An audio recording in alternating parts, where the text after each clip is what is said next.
The following is a production of Cary TV, the Town of Cary's government access channel.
Good evening. We now call to order the meeting of the Planning and Zoning Board. We will begin this evening, as we always do, with an adoption of the agenda. If anyone has any changes to our agenda, would you let me know? Otherwise, I'll listen to a motion to adopt. Sure. I motion to adopt. We have a motion to adopt the agenda and a second. Any discussion? All in favor, please say aye. Aye. That carries unanimously. We can now move on to approval of the minutes from our previous meeting. Does anyone have any changes, any suggestions? If not, I would be looking for a motion to adopt those minutes. So moved. We have a motion I will second. and a second. Any discussion? Hearing none. All those in favor of adopting the minutes, please say aye. Aye. Motion carries unanimously. We will now move on to our first meeting, which has a public hearing in it. Before we do that, I'll give you a little rule here, a little procedure. Of course, our staff will introduce the proposal and they will speak to us about it. After that, we will open the public hearing. At that time, the applicant will come down and have 10 minutes to present their portion of the application. After the applicant, we will then allow one person at a time. I would appreciate if you come down that side, but you don't have to. And you will give a card to the clerk over there. You'll fill that card out with information, name and address and the like. And then you will please proceed to the podium to our right, which would be to your left, not the one our staff person is standing at right now. It's much easier for us to deal with it that way. Plus, there is a timer on that side. You'll each have 5 minutes to speak. At that time, you'll have a green light. At the 30 seconds before you're done moment, you will then have a yellow light and then, of course, a red light at the time that your time has expired. We ask you to be concise and not repeat things. If there's a number of you here with different points to make, it would be really nice to have those points made by different folks in succession. It gives you a little longer time to make your arguments rather than this repetitive people coming down saying the same thing over and over again. We would appreciate a spokesperson for a large group. It doesn't look like that's going to be an issue tonight. We ask that you address your comments to all of us, not just anyone in particular, if you please, and we will not interact back with you. It's a hearing for us to hear what you have to say. And so to that end, we will be receptive, but we will not be interactive. When all the speakers are done, I will close the public hearing. Then we will engage with the applicant, and we will then deliberate and render any recommendations or decisions that we find necessary. I'd like to mention one other thing before we go on. In some previous hearings, both before Town Council and here, there has been, shall we say, not as much respect for the time limit as I would think appropriate. And I would just like to point out that if You're going to plow through the time limit after the red light goes on and we say, time to wrap it up.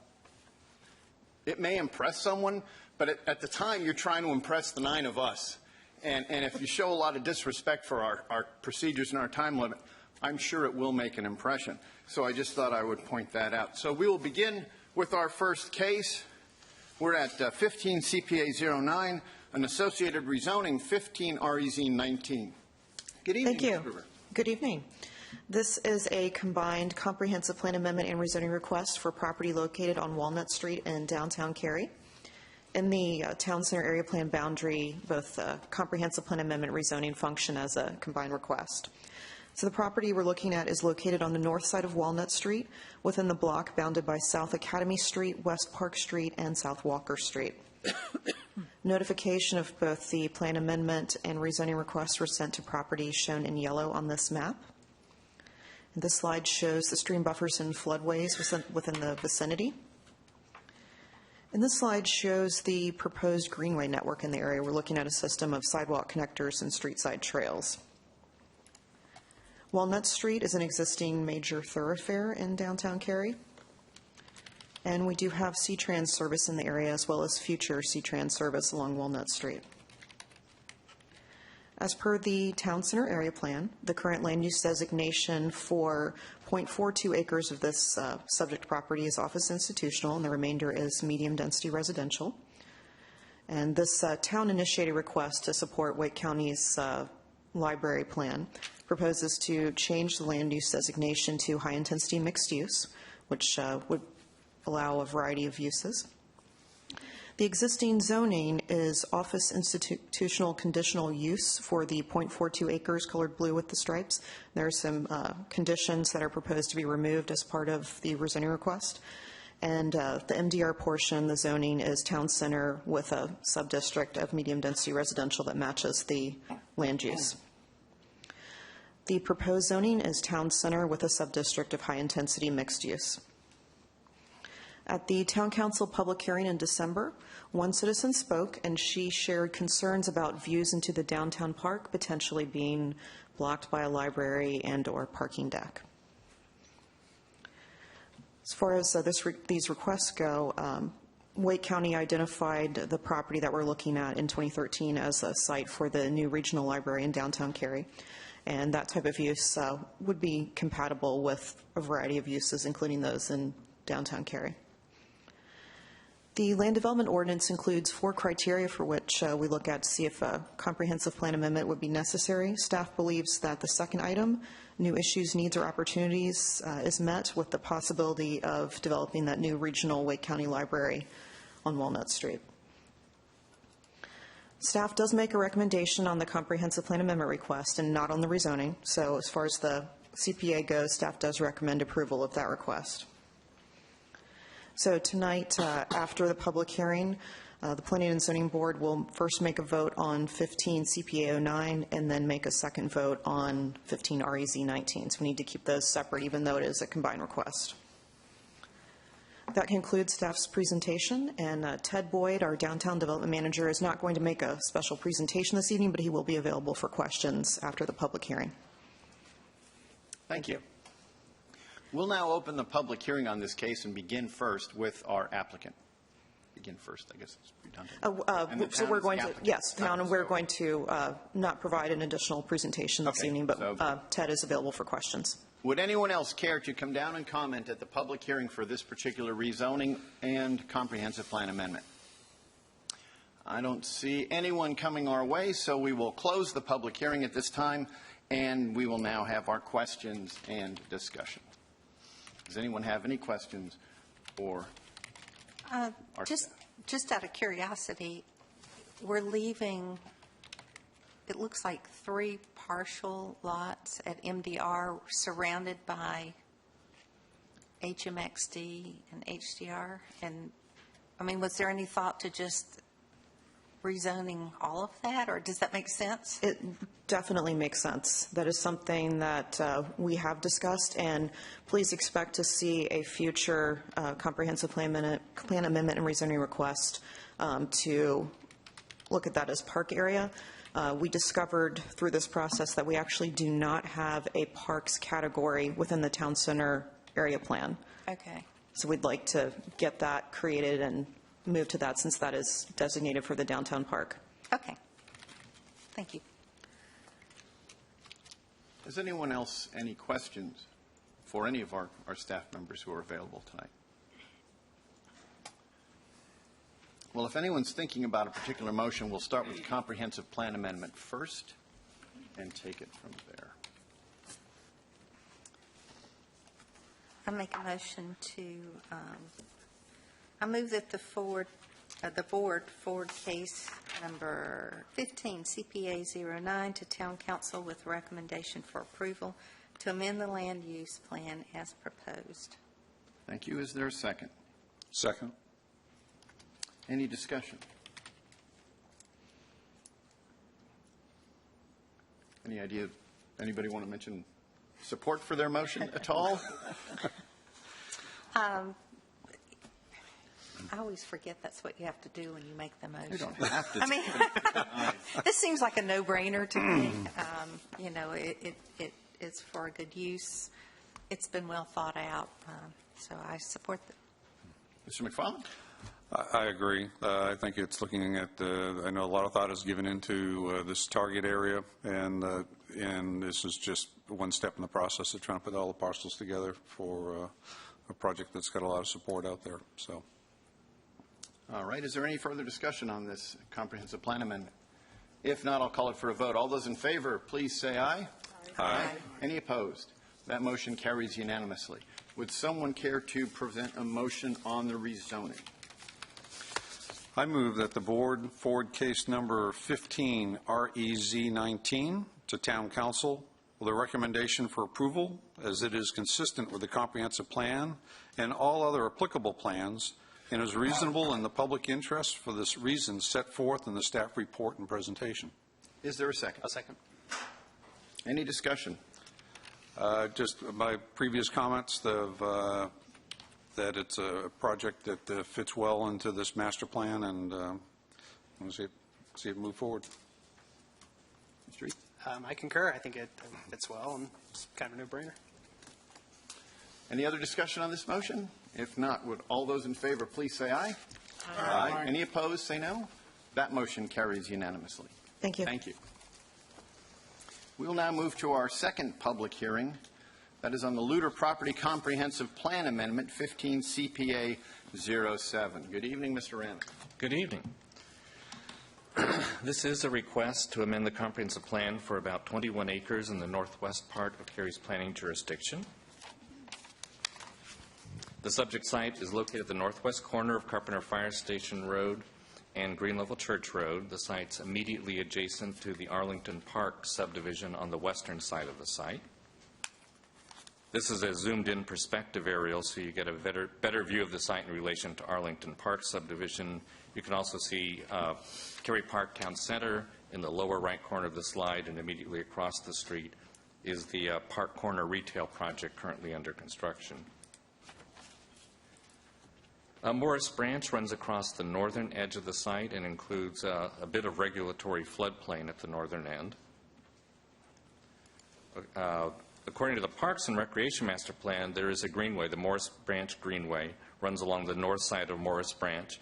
There's also a greenway trail that goes around the lake at Amberley, and you can see the solid green lines show you where greenway is currently in place. The dashed green lines are future greenway connections.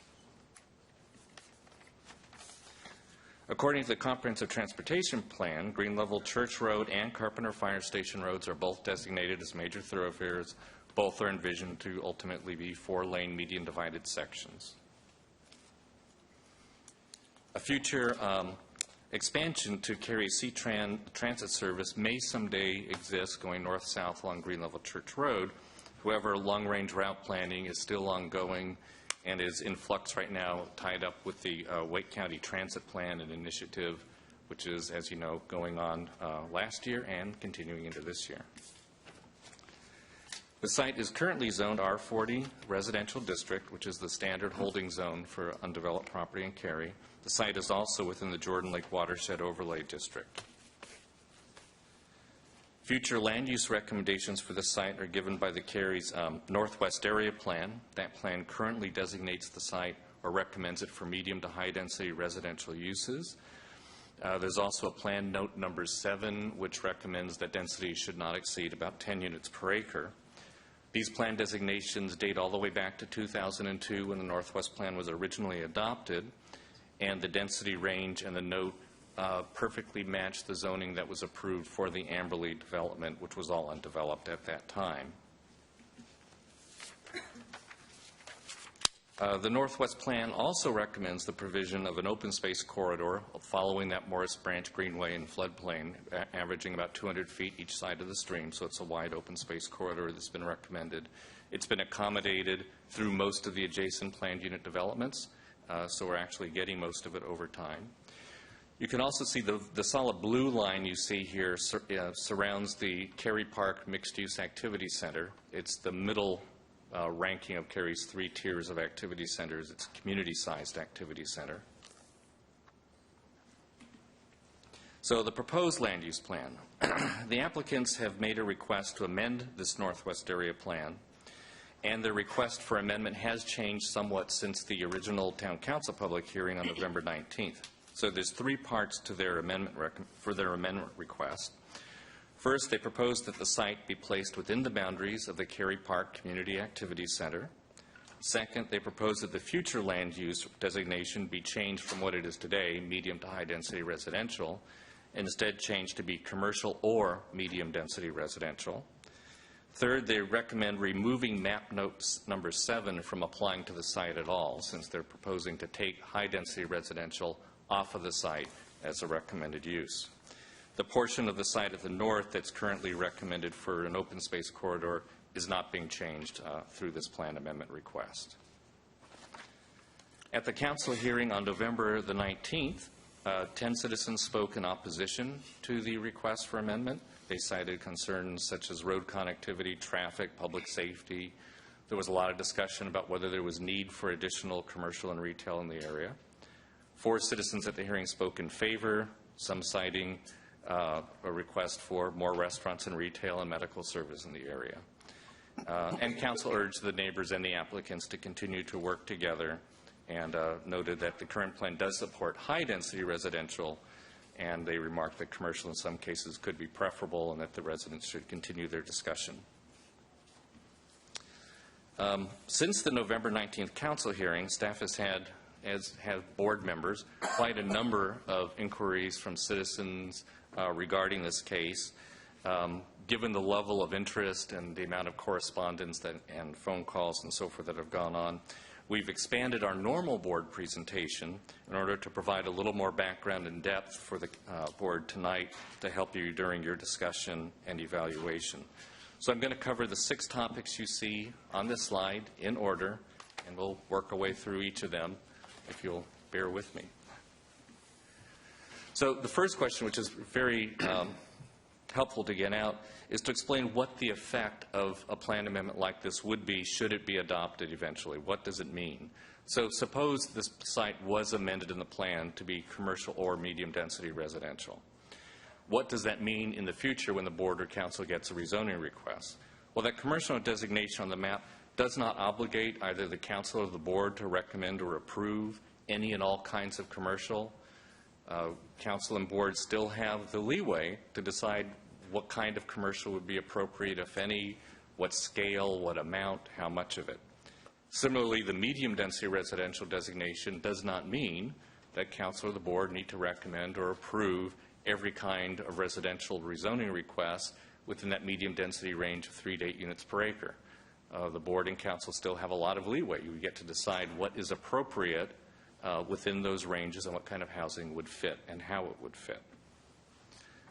Similarly, since the applicants are asking now for a label to be on the site that could say commercial or medium density residential, that also provides some flexibility. So a future rezoning request could ask for, potentially, suppose that they could come in and ask for a general commercial rezoning or a residential rezoning, or something that would be a mix of both, since they're asking to go inside the activity center. If that happened, then a future rezoning request would be for mixed use with a preliminary development plan, and the council and board, you've got a lot of leeway to deciding should it be all retail or all residential or a mix of both. There's a lot of latitude and leeway with the recommendation. The second item we thought might be a little bit helpful in this area, because it's been talked about quite a bit, is to give a little bit of background about planning for commercial sites in this area. So at the time of plan adoption in 2002, the activity center boundaries were set, as you see in that magenta dashed line, which is the same boundary we have today. At that time, and the reason this was designated a community-sized activity center, was that the area was planned to support two major shopping centers, one at the area you see with number 4 with the red circle, and one where you see the 11 circled in red. In fact, the zoning, which was in place at the same evening and same time as the plan, allowed for up to 200,000 square feet of retail on Site 4 and another 200,000 feet of retail on Site 11. Over time, that didn't really pan out. That second commercial site, number 2 on the site, was actually removed by a plan amendment 3 years after adoption, 2005, and it ended up becoming a single-family subdivision. And then, in 2012, we had a plan amendment request that sought to reclaim some of that retail that was lost from the original site number 2 and move it on to a new site number 2, the one you see on the site closer to Green Level Church Road. The plan amendment was adopted and was followed up with the rezoning that allowed for, today allows for up to 85,000 square feet of retail on that site too. So it's a lot smaller than the original plan, which had 200,000 feet of retail back on the old site. It's a smaller amount of commercial, and the actual zoning allows, I believe, the largest building retail tenant to be no more than 26,000 square feet. So that's the history of planning in this area. The third item is the metrics. The land use plan in Chapter 6 for the town sets out some sample metrics. How much retail, commercial, and residential do we typically as a town wish and expect to find in different kinds of activity centers, all subject to the caveat that you can't make numbers apply perfectly on every single site. There's always going to be some variation. So in this slide, in the gray column, the second column, you'll see what the land use plan recommends, kind of the range that is recommended for retail floor space, office floor space, how much office there should be as a percentage of the site, and how many dwellings. We use actually a ratio of how many, for every 1,000 square feet of non-residential, how many dwellings would we expect to have. So the gold column in the middle that says build out without the comprehensive plan amendment says if things proceed the way they are, and we have development approvals for almost every piece of parcel in the center, we'll end up with about 165,000 square feet of retail. So the total retail is running low for this kind of a center. The office floor space at 95,000 feet is also running low for this kind of a center. The office percentage under the current plan, is okay. It's a reasonable percentage of total retail. We're doing really well in the dwellings. So the number of housing units we have in this center walkable to these destinations is pretty good. The requested plan amendment, since it's asking for the option to do commercial uses, if you plug in that site as being commercial, and at the first public hearing there was a development plan, a preliminary development plan, so for this exercise, we just took the numbers from that plan. Would raise the retail to about 275,000 feet, which puts it within the acceptable range. The office doesn't change, which means your office percentage of the site starts to fall because the whole total commercial amount's going up. And the number of residential units remains pretty good. So this is just a quick look at the numbers for the center, what happens if this was approved. The fourth of our 6 topics kind of broadens the history discussion regarding the comprehensive planning and takes it out to looking at commercial planning throughout the Northwest area. And it's changed a lot over the last 14 years, as you can see on this slide. When the plan was first built in 2002, we anticipated about 10 commercial centers. And I'm saying, set at the top of the slide, capable of an anchor. So little fiddly commercial sites of a couple acres that might only be big enough for a bank or a drive-through aren't considered. We're looking at sites that are 10 acres or more where you could fit a supermarket or some kind of a major anchor tenant. So we had 10 in 2002. Some got added by amendments since then. Some were removed by amendments. Some were shrunk in scale. What's also happened is the market's changed a lot. So when staff looks at these centers, we have 5 centers of the ones remaining that we think are really no longer viable. Nobody's going to put a anchored, say, supermarket anchored center there. And 4 sites remain that are questionable. Depending on who you talk to, they say there may be some market for some of those or may not be. So what have we got at the end of the day?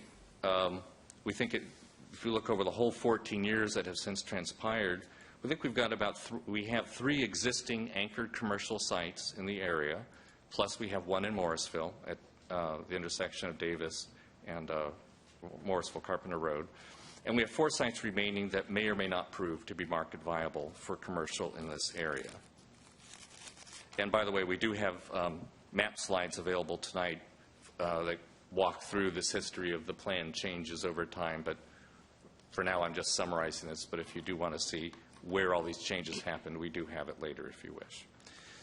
So by comparison, we took a quick look at roughly the same land area in the fully developed part of Cary, in eastern Cary, and we found that it takes about 16 to 17 anchored commercial sites to support that market. So there's some concern that western Cary could end up being underserved at build-out under the current plan and the sites that are remaining for anchored retail. So the 5th of our 6 topics looks at the advantages and disadvantages of the plan amendment as proposed by the applicants, and we're going to look at each of the uses for a minute. First, just generally advantageous site features, what's good about the site. So regardless of whether you put housing or commercial uses on the site, there's some really exceptional advantages in terms of sidewalk and greenway connectivity. You've got 2 greenway trails that connect. You've got some local road connections, and of course the sidewalks on the major thoroughfares. We also pointed out across the street for the site under development, it similarly has access from the same greenways and local roads. Second, regardless of, again, whether the site is developed as housing or commercial uses, the site also offers some opportunities for local road connectivity. And we're aware that many residents oppose such connectivity for this case, but wanted to point out that in our long years of experience on staff, we've always found that residents later appreciated the connections once everything was finished, or actually regretted the absence of connections at the end of the day some years down the road. Third, this really pertains just to commercial uses on the site. Should commercial uses go there, an anchored center, for example, the site has the advantage of being located on the evening commute side of the street. So you're on the going home side of Green Level Church Road and Carpenter Fire Station Road, and that tends to be where your most viable retail centers go. You do more shopping at that end of the day. It also has the advantage then of meaning that you impose less burden on your intersections. You're capturing more pass-by trips, people stopping on the way home rather than starting a new auto trip. So this slide summarizes some of the other advantages for commercial uses on this site. So summarizing, we have direct access on the greenways and streets and directly to the site. So there could be some advantage that you could reach commercial and retail or services without having to cross 2 4-lane thoroughfares to get to the Cary Park Commercial Center.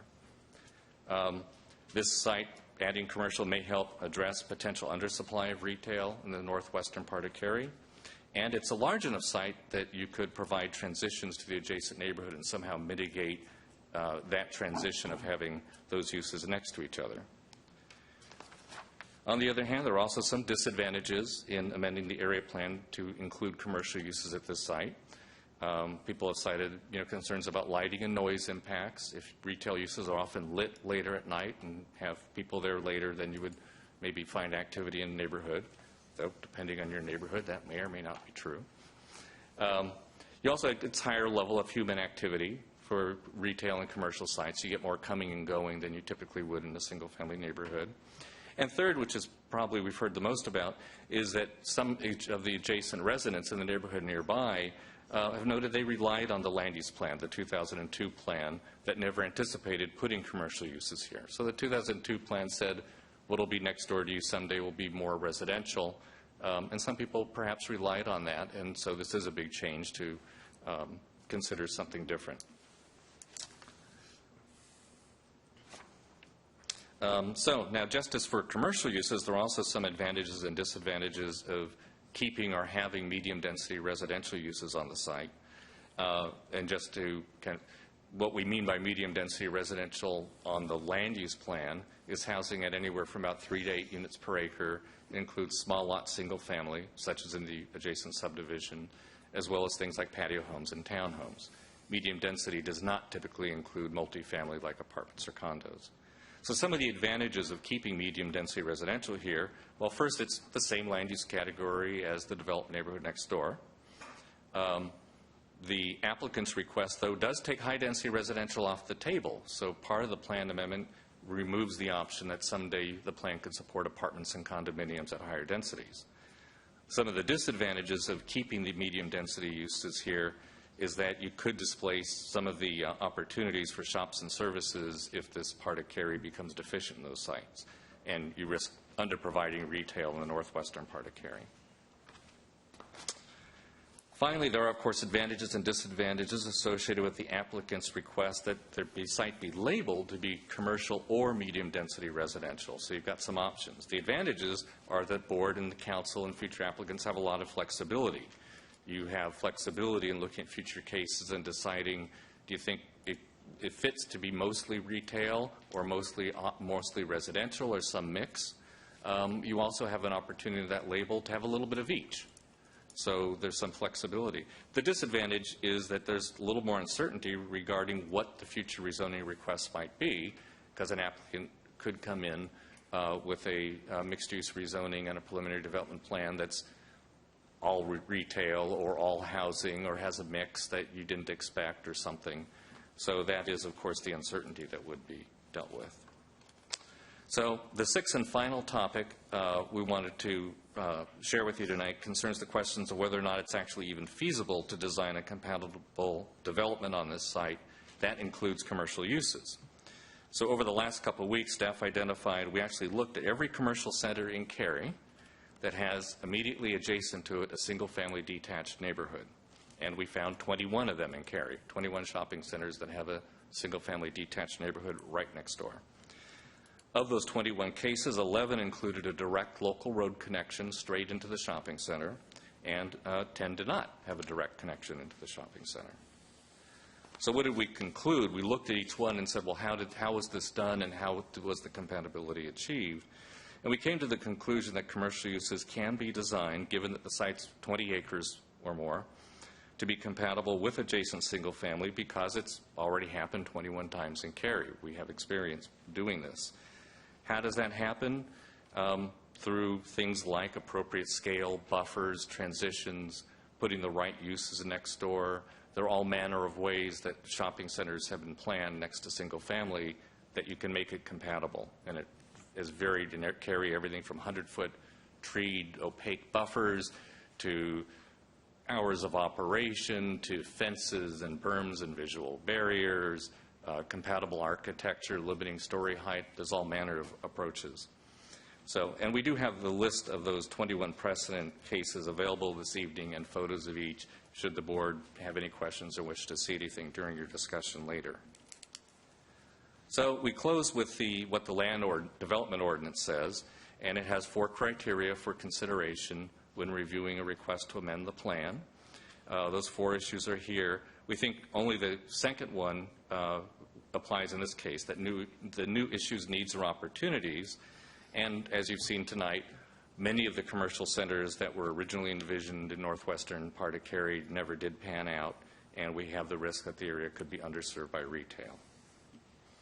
So on balance, we've recognized this is a very difficult case, but on balance, considering everything we've discussed this evening, we do recommend in favor of the modified plan amendment request as changed since the November hearing. And with that, I close my part of the presentation. I know the applicant's representative is here for presentation as well. Thank you very much. That's very informative. We will now open the public hearing. We'll begin with the applicant.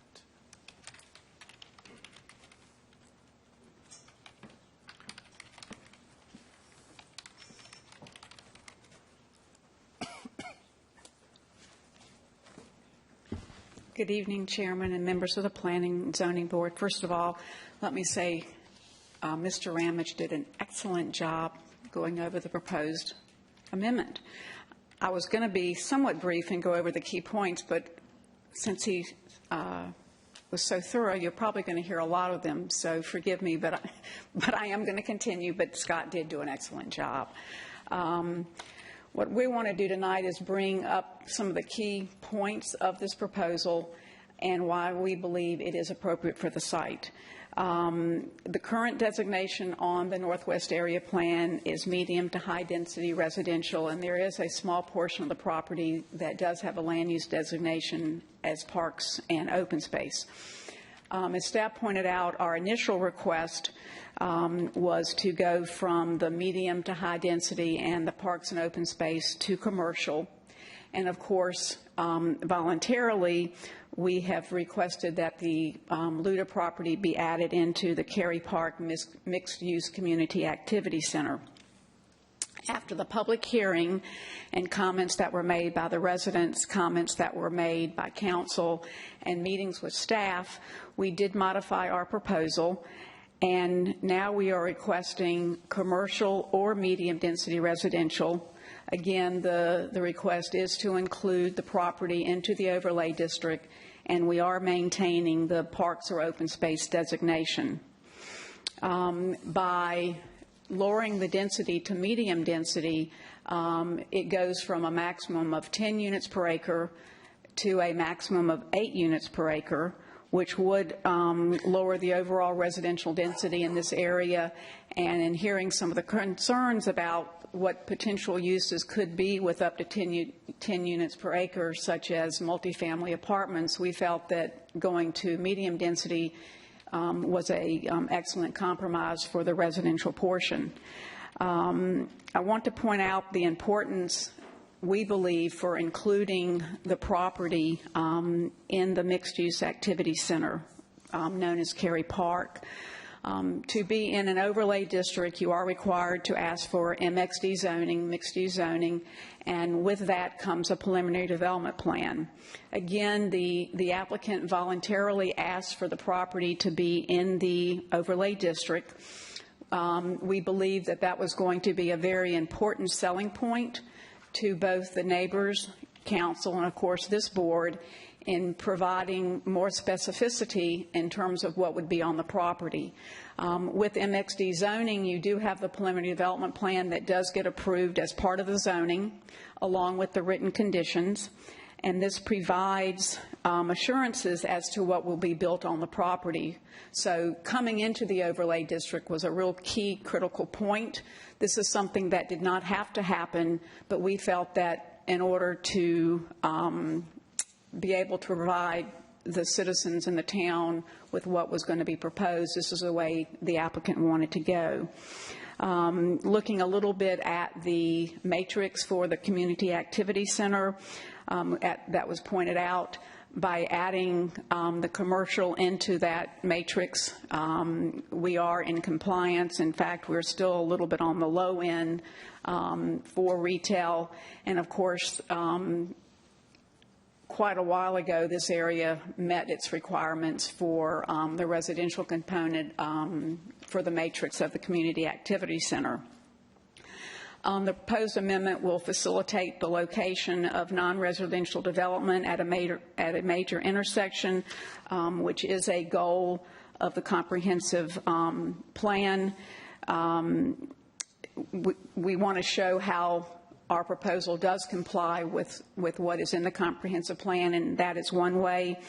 Also, this proposed amendment will allow shopping, dining, and other services to be placed within walking distance of residential communities west of Green Level Church Road and north of Morrisville Carpenter Road. And this would be without the need to cross a major thoroughfare. And also, as staff pointed out, this area does have excellent pedestrian access in this area, and also through the greenway that is at the northern edge of the site. In the LDO, there are criteria that's identified for the appropriateness of a comprehensive plan amendment. We actually have pointed out, too, that we believe we comply with. One is a change in projections or assumptions from those on which the comprehensive plan is based. Want to point out that the current Northwest Area Plan was premised on the assumption that the intersection of Cary Glen Boulevard and Carpenter Fire Station Road was going to have, as staff pointed out, up to 400,000 square feet of commercial and office development. It was split between 200,000 square feet of commercial, 200,000 square feet of office. There's that one quadrant that Scott pointed out that was actually going to be the non-residential, and it went to low-density residential. With the change of that square footage, one began to see the movement of the activity center going more to the intersection of Green Level Church Road and Carpenter Fire Station Road. Actually, in the staff report, it brings up the fact that there are two, at least right now, very viable activity centers in this area, one being the Alston Activity Center and the other one being the Cary Park Activity Center. Identification of new issues, needs, or opportunities that are not adequately addressed in the comprehensive plan. We believe that we comply with this criteria. Sites that were once planned for commercial development in this area have been rezoned. One site in the Amberley PUD is the town center. At one point in time, the Amberley Town Center was envisioned to have 240,000 square feet of commercial, about 125,000 square feet of office. The southern portion of that town center was approved for residential, which was an allowable use in the town center.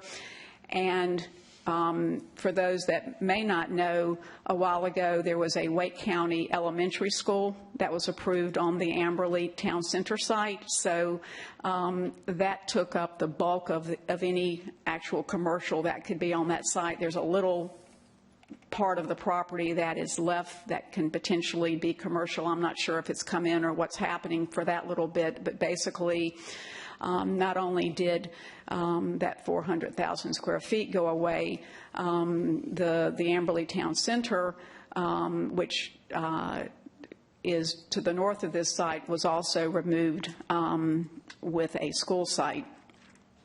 In addition, rapid growth of residential development in this part of Cary has led to the need for additional commercial development, in our opinion, to provide convenient goods and services for those residents in the area, and we believe would reduce traffic and the dependence on the automobile, because it does provide people with an opportunity to use alternative means of transportation. Again, it would provide the residents of that area with another opportunity for commercial development. Would like to give the board also a brief update on the zoning case. Again, I understand that tonight we are only here for the CPA, but we do want to give a little bit of history of what the applicant has done in response to concerns addressed by the residents. The applicant is a Assembler company. We have had multiple meetings, and these are meetings in addition to the one that was required by the town of Cary. In fact, we have had 3 additional meetings where we have invited, for the most part, residents living within 800 feet of the proposed rezoning. As a result of the meeting, we have made major changes to the preliminary development plan. We have also made changes and additions to the zoning conditions that were initially submitted.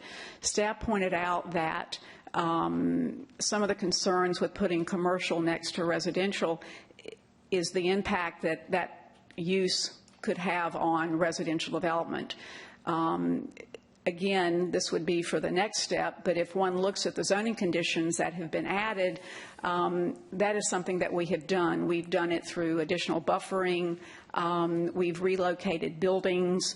We've addressed street lights. We've done what we think is a pretty thorough job of trying to mitigate concerns with the commercial being adjacent to residential development. Also want to point out that... I'm afraid I'm going to have to ask you. Okay, then I'm going to let somebody conclude for me. Thank you. We will now open the public hearing, and thank you very much for wrapping up as quickly as you did. We'll now open the public hearing. If anyone would like to speak on this particular case, you're welcome to do so. Please provide a card to our clerk.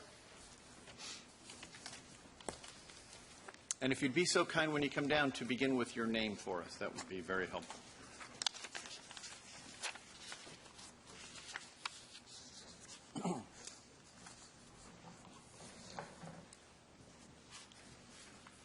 Thanks. Good evening. My name is Isabel Maddox. I'm an attorney here on behalf of the Sembler Company tonight.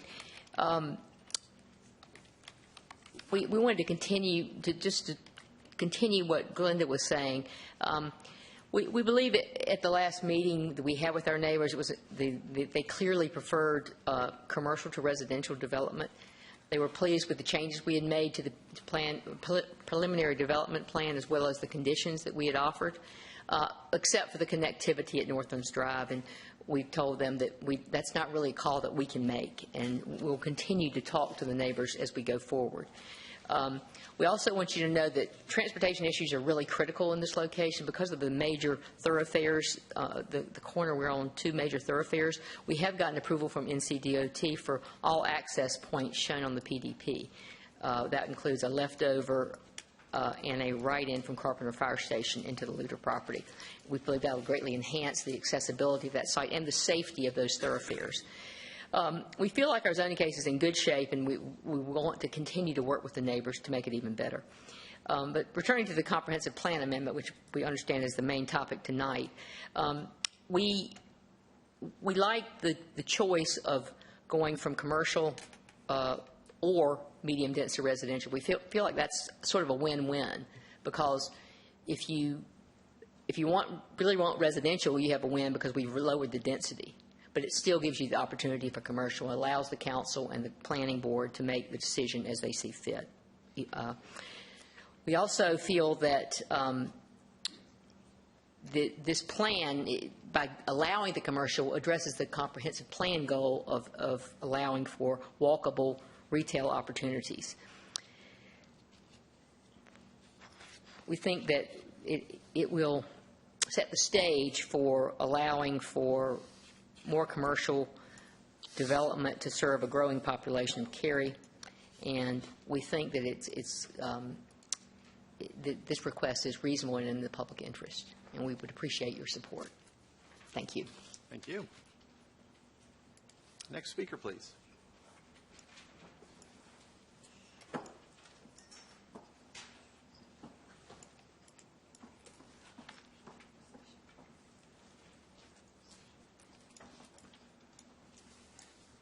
Good evening.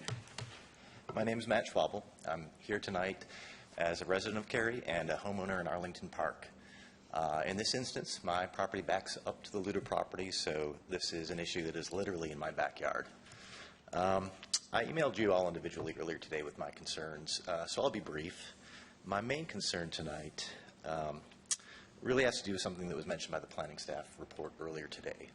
When I purchased my property, I invested in it with the understanding that based on the comprehensive plan and the zoning, there would be development. So I didn't go into it thinking I'm going to have woods in my backyard forever. But my understanding was that development would be residential in nature and consistent with the existing neighborhood.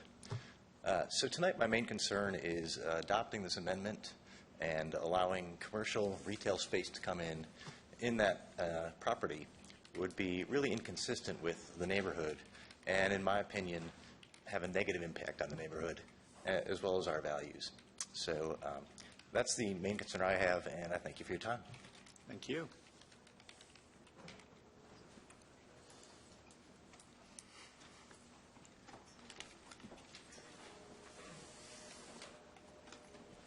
Good evening. My name is Ryan McCormick. Would you mind? Thank you. Sure.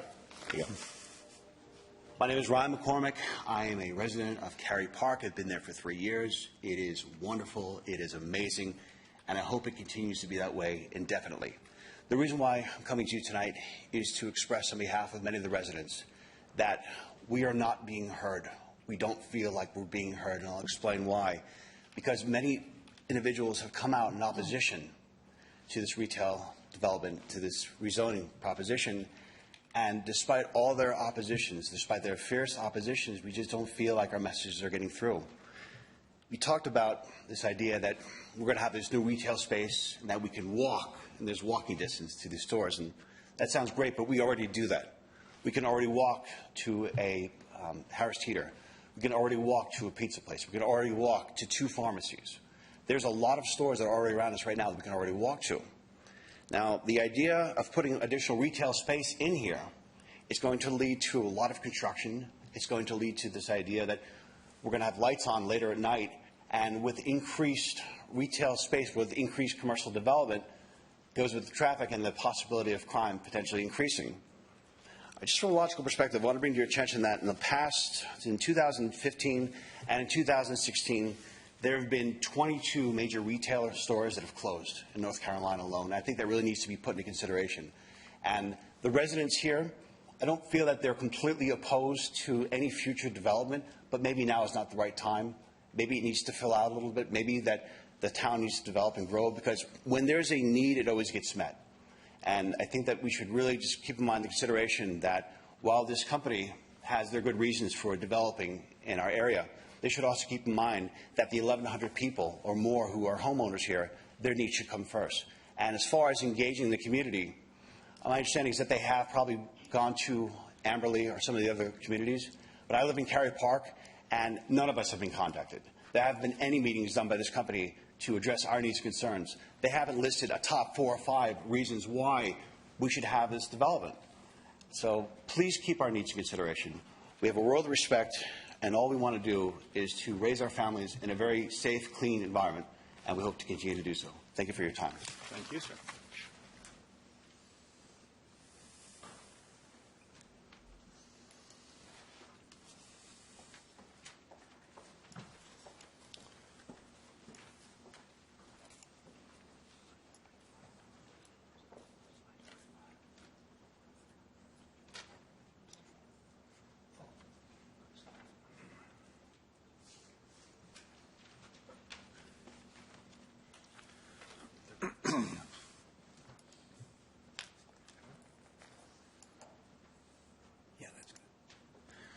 My name is Mike Frank, and I've attended all the community meetings. I've attended each meeting that's been held here. I'm relatively new to the area. I live in on the street that immediately is north of the property and north of the Greenway. I'm going to read a lot of this because I don't want to get off on tangents, and I don't want to repeat myself if I can avoid it. We do butt up against the property, but again, with the Greenway in the middle, it doesn't affect us, this connectivity. We have 100%, and I say we because I'm going to tell you about the different groups I've spoken to, 100% empathy for the Arlington group with this property, this connectivity issue. It's a major concern, and we do feel that, that it's a problem for them. And yet, hopefully, we're going to see a resolution. I have talked to most everybody in my development, many people in Amberley Village Square. My daughter lives in Cary Park, and as the gentleman said, they have not been notified the way they should have of all these things. I don't know who does that, but she's gotten hardly any notification at all. And the apartments that are, I guess, it's directly behind the Harris Teeter, is that called the Cary, I think it's called the Cary Park thing, just catty corner. I've talked to many of the people in the apartments there. Virtually everyone I've spoken to wants retail versus residential. There's going to be construction there. Sooner or later, something's going to be developed. And whether it's apartments or whether it's homes or whether it's retail, there's going to be construction no matter what. Most of the people I've talked to said they'd like to have another grocery store. They have one choice. There's nothing nearby except an eventual Whole Foods that's going to be another mile down the road. They have one choice, and that's Harris Teeter. To have one, again, that's catty-corner to there, that alleviates the horrible traffic. If any of you have ever been in that shopping area, it's a nightmare. There's so many cars there because everybody in that whole section goes to the 2 square football fields worth of property that's there. The McDonald's, the Mexican restaurant, the Chinese restaurant, and the drugstores. All of them are there. It's amazing there have not been more accidents in that parking lot. Further, from a safety standpoint, it appears much safer not to have the connectivity, which seems to be the major stumbling block at this time. I'm in that shopping center almost every day for something, whether it's the restaurant, Harris Teeter, the drugstore, the Going Postal, or whatever. I don't see any connectivity back there. You can get to it off of Cary Glen. You can get to it off of Green Level. You can get to it off of Carpenter Fire Station. But if it's there, I've never seen it, and I'm there virtually every day. Because there's a code, a rule or requirement that says that it needs to be there, I've always believed that sometimes rules are made to have exceptions. And I believe this is an absolute exception whereby the residents of Arlington have the perfect right and concern to have the similar proposal. I believe the similar proposal should go forth with hopefully the connectivity piece being taken off the table unless, as a compromise, it was a sidewalk and not cars and trucks going through there. From a safety standpoint with fire engines, there's a fire station going east on Carpenter Fire Station Road, about a mile down, and there's one that's coming south on Green Level, less than a mile. And in each case, they would go into that development, in and out, either at the cut through, or what do you call it, leftover, that's on Green Level, or they would go in on the main entrance that's on Green Level Church. So we do hope, those of us that I've talked to and the developments that I've talked to, that this proposal does go through. Thank you. Thank you.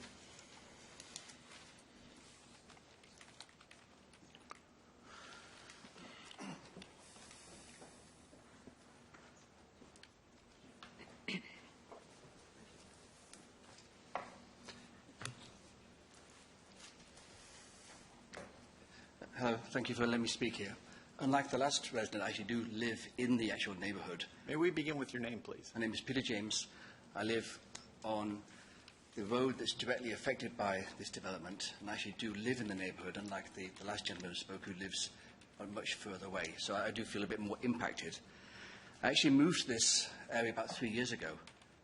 I chose to live in Cary because I looked at the schools initially. I looked at the master plan, I looked at the codes, and I made a decision based on all those factors. I really was impressed by the master plan. I thought the master plan showed great balance, and I really wanted to live in this area because it was a balance between residential, commercial, and all the other things that you need. So that master plan, to me, was the reason why I chose to move to this area. I'd like to maintain that master plan. The reasons I've heard so far really I don't feel that they are good enough reasons to actually change what was decided in 2002. I see the balance. If you look at the number of supermarkets in the area, everyone was talking about a small number in the immediate vicinity. If you look at 4 Mile circle, you've actually got 18 currently supermarkets or proposed supermarkets in the 4 Mile area. We've got more supermarkets than we need.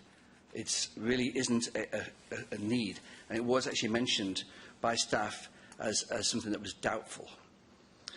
So really, I would like this proposal not to go forward. The residential housing was there first. The commercial seems to come along second.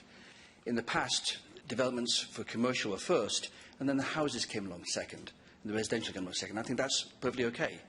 But this is almost the first time that we've actually had the residential first, and then a change in the adjacent area to be commercial. So I think that's a precedent that will be bad for the future and will create uncertainty. And really the reason why I moved here was because of the certainty of the master plan. And I would like to maintain that certainty for myself and others, so that when people make the effort to move to Cary, they can rely on that master plan and live here very well. So I would like to vote no. Thank you. Thank you.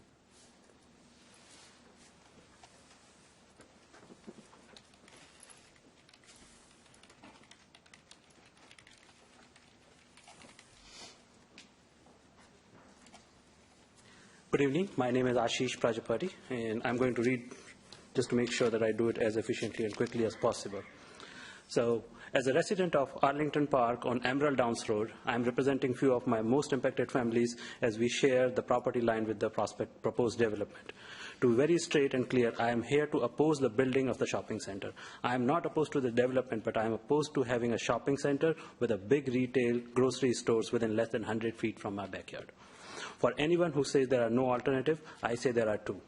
I have a senior citizen community. This will have no impact to the school system, and traffic system will be, impact to the traffic will be minimum. The second option could be that you have an office complex without any big box grocery store. That will minimize the concerns about the through-in traffic and the late night activity and the lighting concern that everyone in the community is raising. The last thing, actually, that we want to see in this community and the city of Cary, that there are too many big box grocery stores, and they are there and not able to take the little heat of the economic trouble that is, we are seeing the sign in the 2016. As other gentlemen mentioned, there are so many stores that have opened and closed in the city of Cary. We really don't want to see that happening here. My opposition to the shopping center, even with all this, I understand what Samler is trying to do and what what is being proposed there. The concern, even if that goes through, are as following. First is traffic.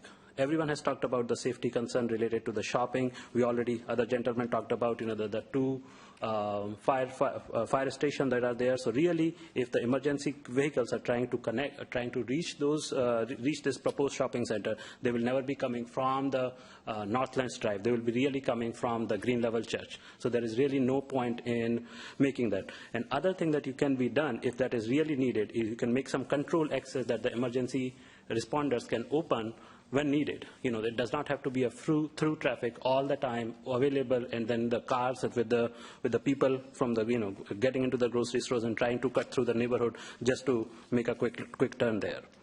Other things, the safety.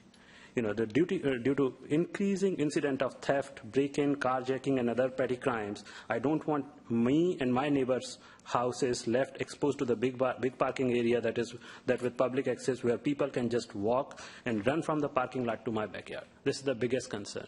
This has not been addressed by the developer so far. I raised this with the builder and want to make sure that if this plan goes through, they will make a big retaining wall with high fence, with natural colored opaque sidings, to make sure that it is placed high enough, at least 10 to 15 feet, just to make sure that there's no easy access for anyone to commit something and then run into my property, because that is not safe. It is already happening in so many neighborhoods. We see, in the daylight, there are carjackings, there are car breaking-ins, and people are just getting into the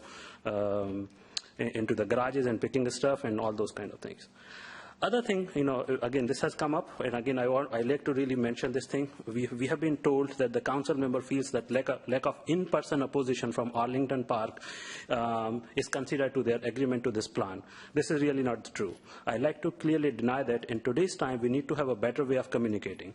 There are so many volunteers working door to door, get the signs, collecting feedback, which already has been passed to the builders and to the council member. Please do not disregard those signatures, online petition, and give them equal weightage as if they are here in person. So please consider that. Other thing that I really talk about, that if this is being considered as the mixed use or the commercial and the medium density property, before you really make that. Before you really pass that proposal, I would ask you to consider that in the current preliminary development plan, there is no mention of anything related to the medium density. It's all commercial and office space. And so when you talk about commercial or medium density, it's pretty much going to be used for commercial. I really like to see a preliminary plan. I would ask you guys to urge to have a preliminary development plan that shows how the transition will really occur from the Arlington Park, how you will place the medium density residential buildings, and to the office in the same development. So please consider all that, and if those things goes through, I think I would still be okay, but other than that, I would really ask you not to move forward with this plan. Thank you so much. Afraid your time just ran out. Thank you so much.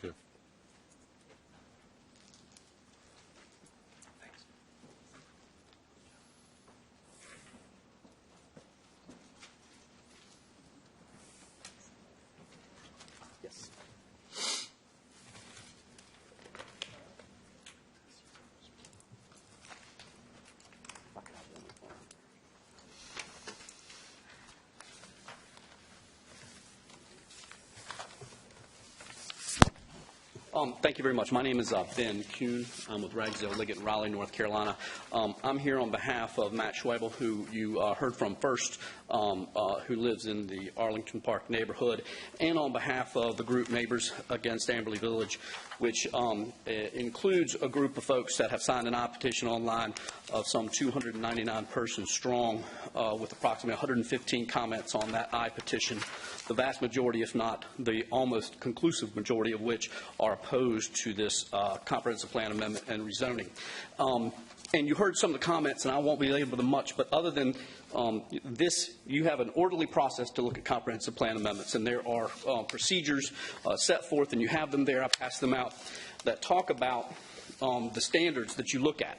And you already heard Mr. Ramage talk about the 4 standards, and he focused on the number 2 standard, saying that was pretty much the case where it is, whether there's a need, whether there's unmet need for shopping centers in this area.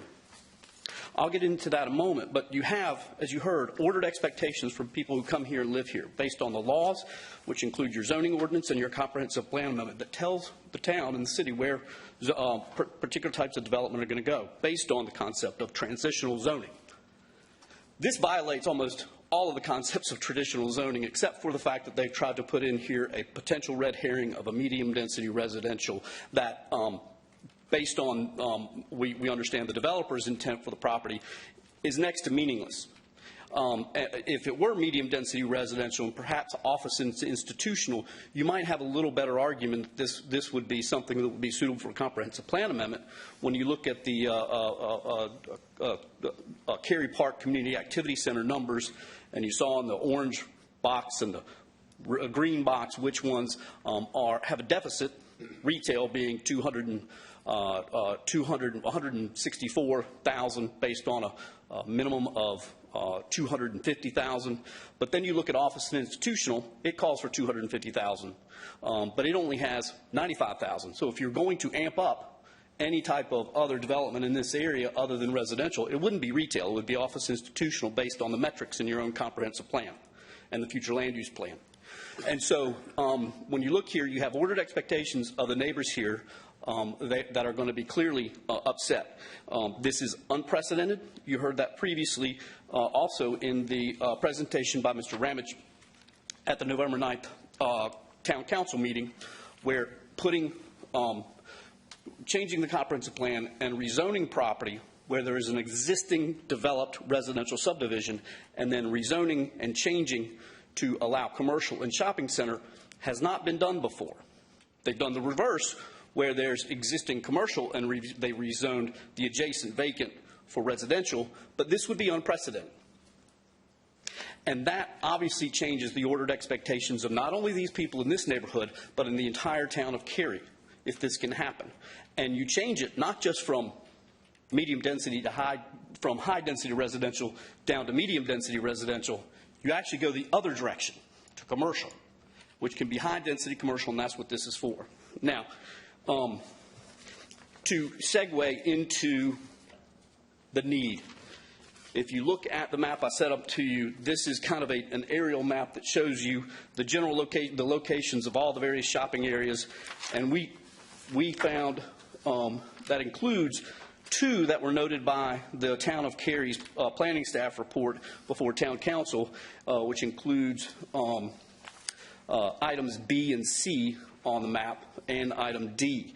And so you have 18 shopping center areas that include a Harris Teeter, a grocery store anchored village center by Waterford Development, up in a 23-acre tract planned for future grocery store development, you have a Harris Teeter, you have a Target, you have another Harris Teeter, you have a Food Lion, you have a Walgreens, a Walmart, a CVS, a Publix that is at the Bradford Shopping Center. You have another Harris Teeter, you have another Harris Teeter, a CVS, you have another planned Publix grocery store that is being land banked for property for Publix at item J down at the bottom.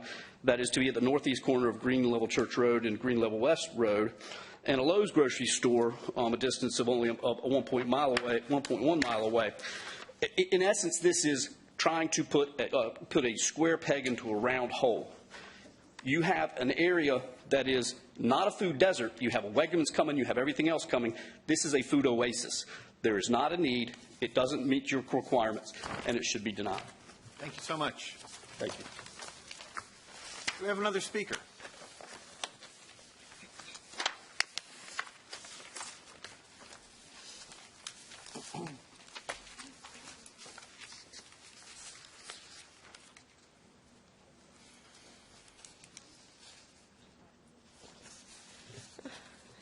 Hi, my name is Martine Goldman, and I live in Arlington Park, which is the neighborhood directly affected by this proposed amendment.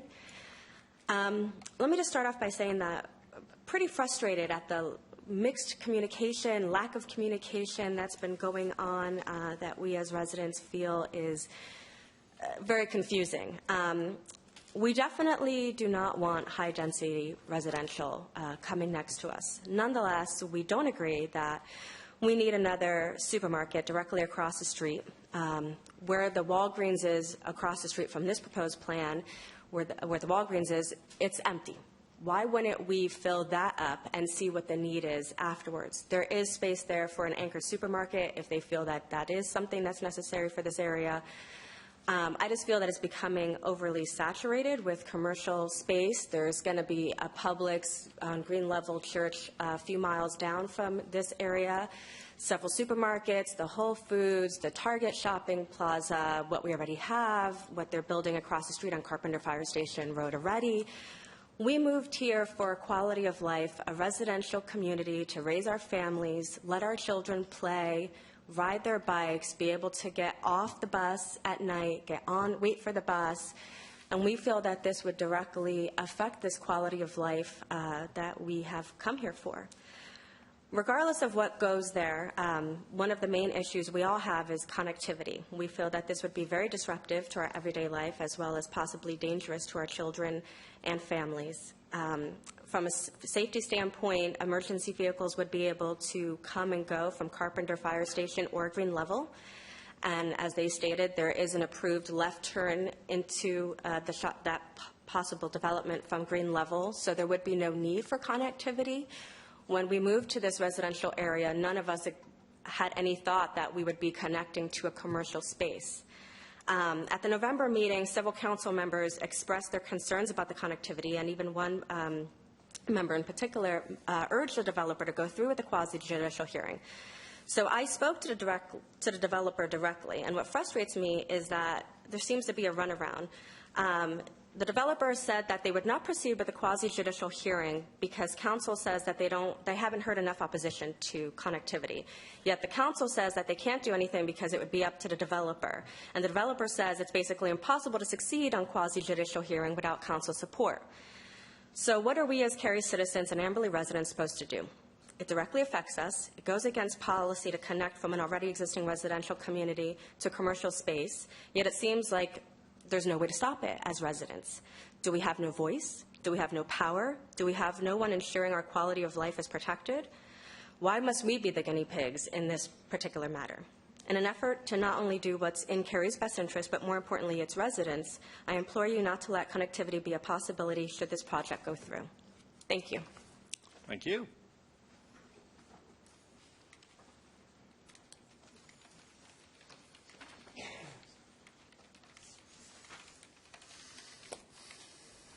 Hi, my name is Hardik Thakar and I live in Arlington Park. I have pretty much same things to say what people before me said. Definitely I do not want high density residential next to my community, so And then other things is, has Sembler proposed medium density residential or commercial, but their whole plan talks about commercial. So with that said, I would like to see a medium density residential space with either a townhome community, single family home community, or even an office space, which one person mentioned about that it's actually in the town of Cary, that map, it says it's lacking in that area. Also, with the current proposed plan from Sembler, the connectivity is a sticking issue in the Arlington Park, and I have emailed town council about it, and probably many of the residents already did. Please keep that in mind. This is only if this goes through, that please have connectivity not there. It directly affects Arlington Park in a major way. The Arlington Park community is full of young kids. It can pose a major safety risk. It can pose major security risk. And it can add a lot of noise, and it will disrupt our life in an unimaginable way. With that said, I definitely, as a resident, would like to see some housing community, which will be medium density. Thank you so much. Thank you.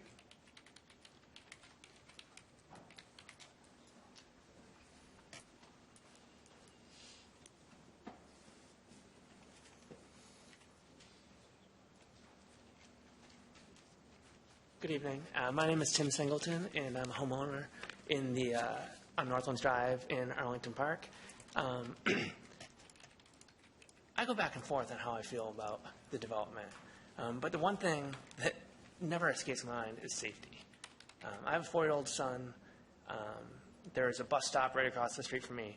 There's a bus stop where Suffolk Downs intersects with Carpenter Fire Station Road. There are lots of kids. Every morning, there are parents parked on both sides of Northlands Drive. And the road is almost unusable. It's so full of cars on both sides. It's a narrow road. The connectivity doesn't make any sense to me. Saying that we'll be safer because we can walk to someplace, I don't really buy that. The safety concern of crossing the highways to get to Harris Teeter. I think the connectivity will introduce more safety concerns to me.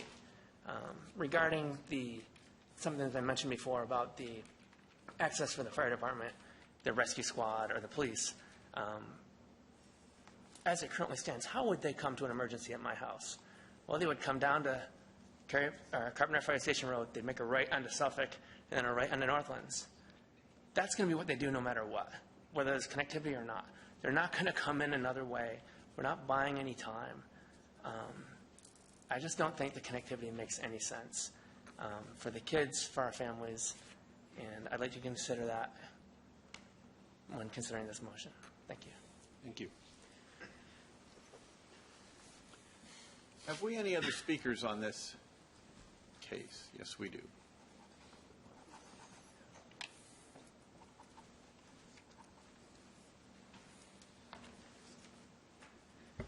Good evening, Chairman, P&Z Board, and staff.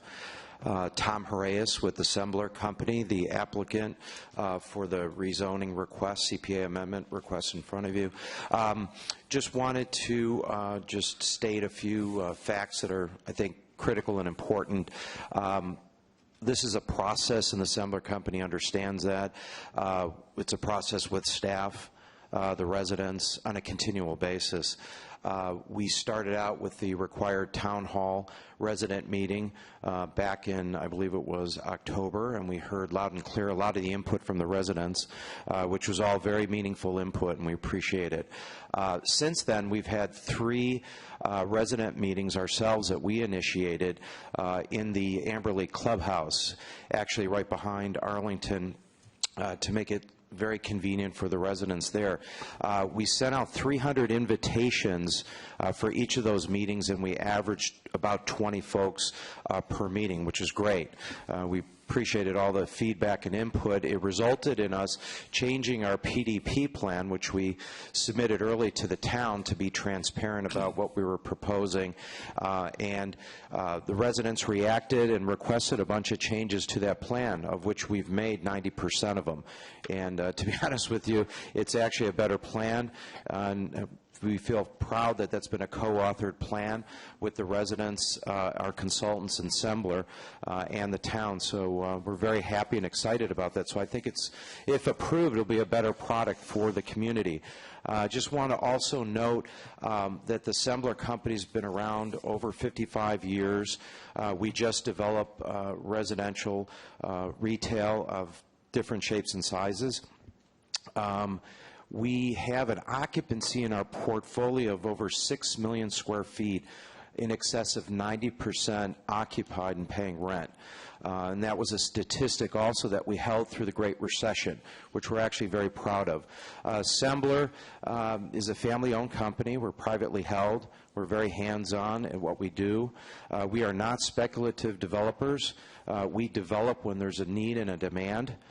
We bring the anchor tenant with us who wants to be there and for all the research reasons to justify it, as we perform the same duplicate research to prove to ourselves that this makes sense for a viable retail project. So I just wanted to give you those facts. I won't talk anymore. I think it's important.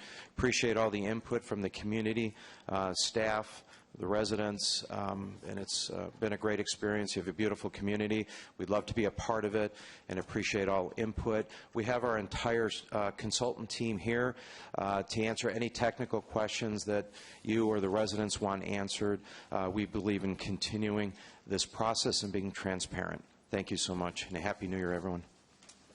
Thank you. Do we have any other folks who would like to speak to this public hearing? I don't see anyone. Oh, yes, there we are.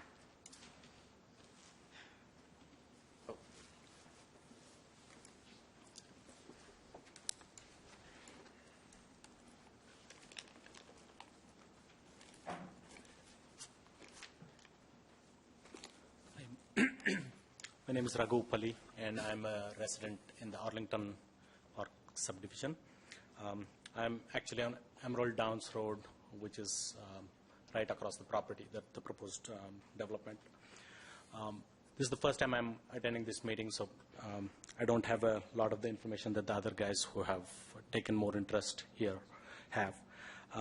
But it seems to me that this whole development is predicated based on the fact of getting these metrics to normalcy. And I think that's not the right way to look at it. Instead of it, let's go by, as others have said here, let's go by the need. I mean, is there a need to do this now? Maybe at some point there will be a need to do this, but I don't think. I go through the same shopping centers. I travel there several times of the day, but I don't see the traffic concerns that people are saying in and around the existing shopping centers. They look like they're underutilized at this time. One of my other concerns is, like others have said, safety. I have been unfortunate that my house got robbed last year. So you must imagine what I must be going through when something like this has the possibility of bringing more safety issues in the community. And just like I said, I've always been interested in the matter, but I could not show up to any of these meetings. So just don't, if people don't show up, don't think that they agree on it. If you want to play that card, I would ask that you do it the other way. Ask if people are interested in the shopping center and see how many people show up. And also, I think the gentleman who presented first, he said that he had plans of the 21 neighborhoods where there was connectivity. The 11 where there was connectivity to the community, to the shopping center, and 10, I would like to see some more details on that. So if there is a way to share those with the residents, I'd really appreciate it.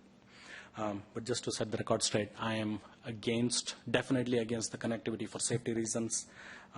But I don't think we have a need for this development now. So I hope the town considers, the council considers that. Thank you. Thank you.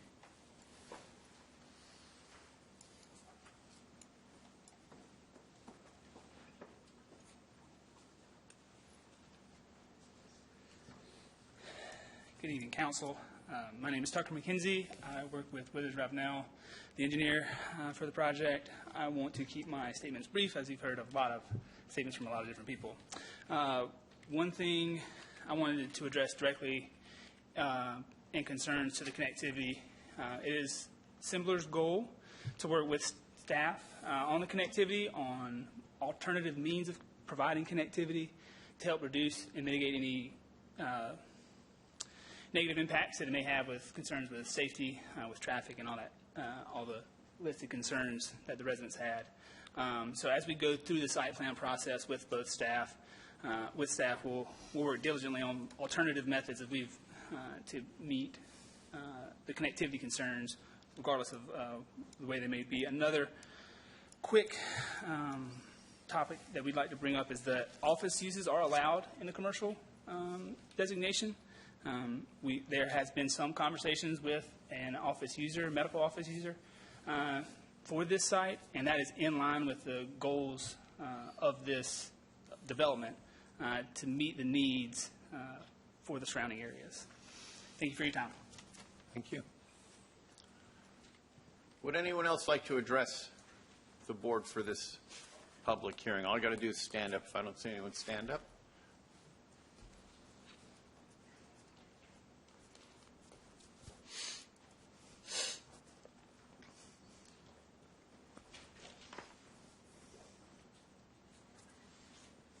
I'm sorry, I don't have a card yet. Do you want me to? We can do it later. Okay. My name is Walt Lenz. I live in Amberley in the Village Square development. I first want to say that I support the folks in the Arlington development who are concerned about connectivity. I've heard some thoughts here tonight that make me think that perhaps there are ways that the connectivity could be accomplished if no matter what goes in there, perhaps with sidewalks or something of that nature, if there has to be connectivity, they could make it suitable. Additionally, I'm concerned about the high-density residential housing issue. I'm getting the feeling that this is sort of we're willing to take the high-density residential off the table if you're willing to accept the medium-density residential / commercial. And personally, myself, and I think a number of my neighbors are very concerned about the high-density issue in terms of the population that would add to the neighborhood. And we'd just like to see that off of the slate completely, and not make it feel like it's an issue of do this or you're possibly going to get that. In other words, if you don't accept commercial residential, you're likely to get or possibly get the high density. So I would really like to see that issue be resolved, and I'm not really getting a feeling of whether that has or hasn't been cleared up yet. I guess lastly, I'm concerned about some of the issues that have been brought up earlier, the noise, lighting, and so forth in what is right now a very quiet neighborhood. From where I live, which is just above that 7 on the proposed land development on the street that's immediately above that 7. I can hear cars having accidents, sadly, up on Yates Store Road and Carpenter Fire Station. I can hear dogs barking over in Arlington, just clear as a bell. And So I think that any type of building that goes on over there, if it's commercial, is going to definitely change the makeup of that neighborhood. So I'd like that to be considered whatever the council decides. Thank you. Thank you. Any other speakers?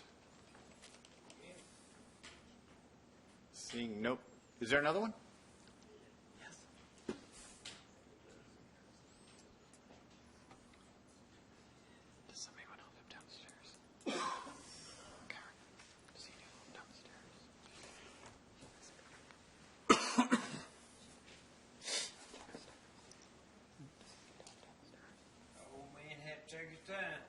Take your time.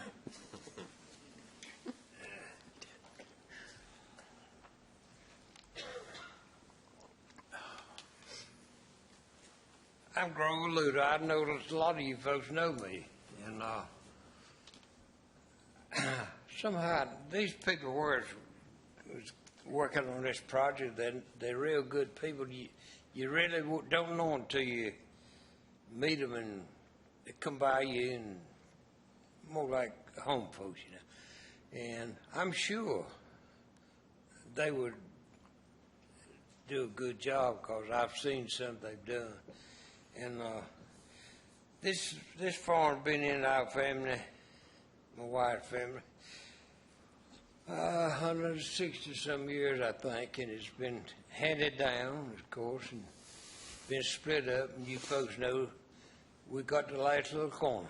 And at our age and all, I just need to do something with it. And I'd appreciate if y'all would help us with it. Thank you. Thank you, sir.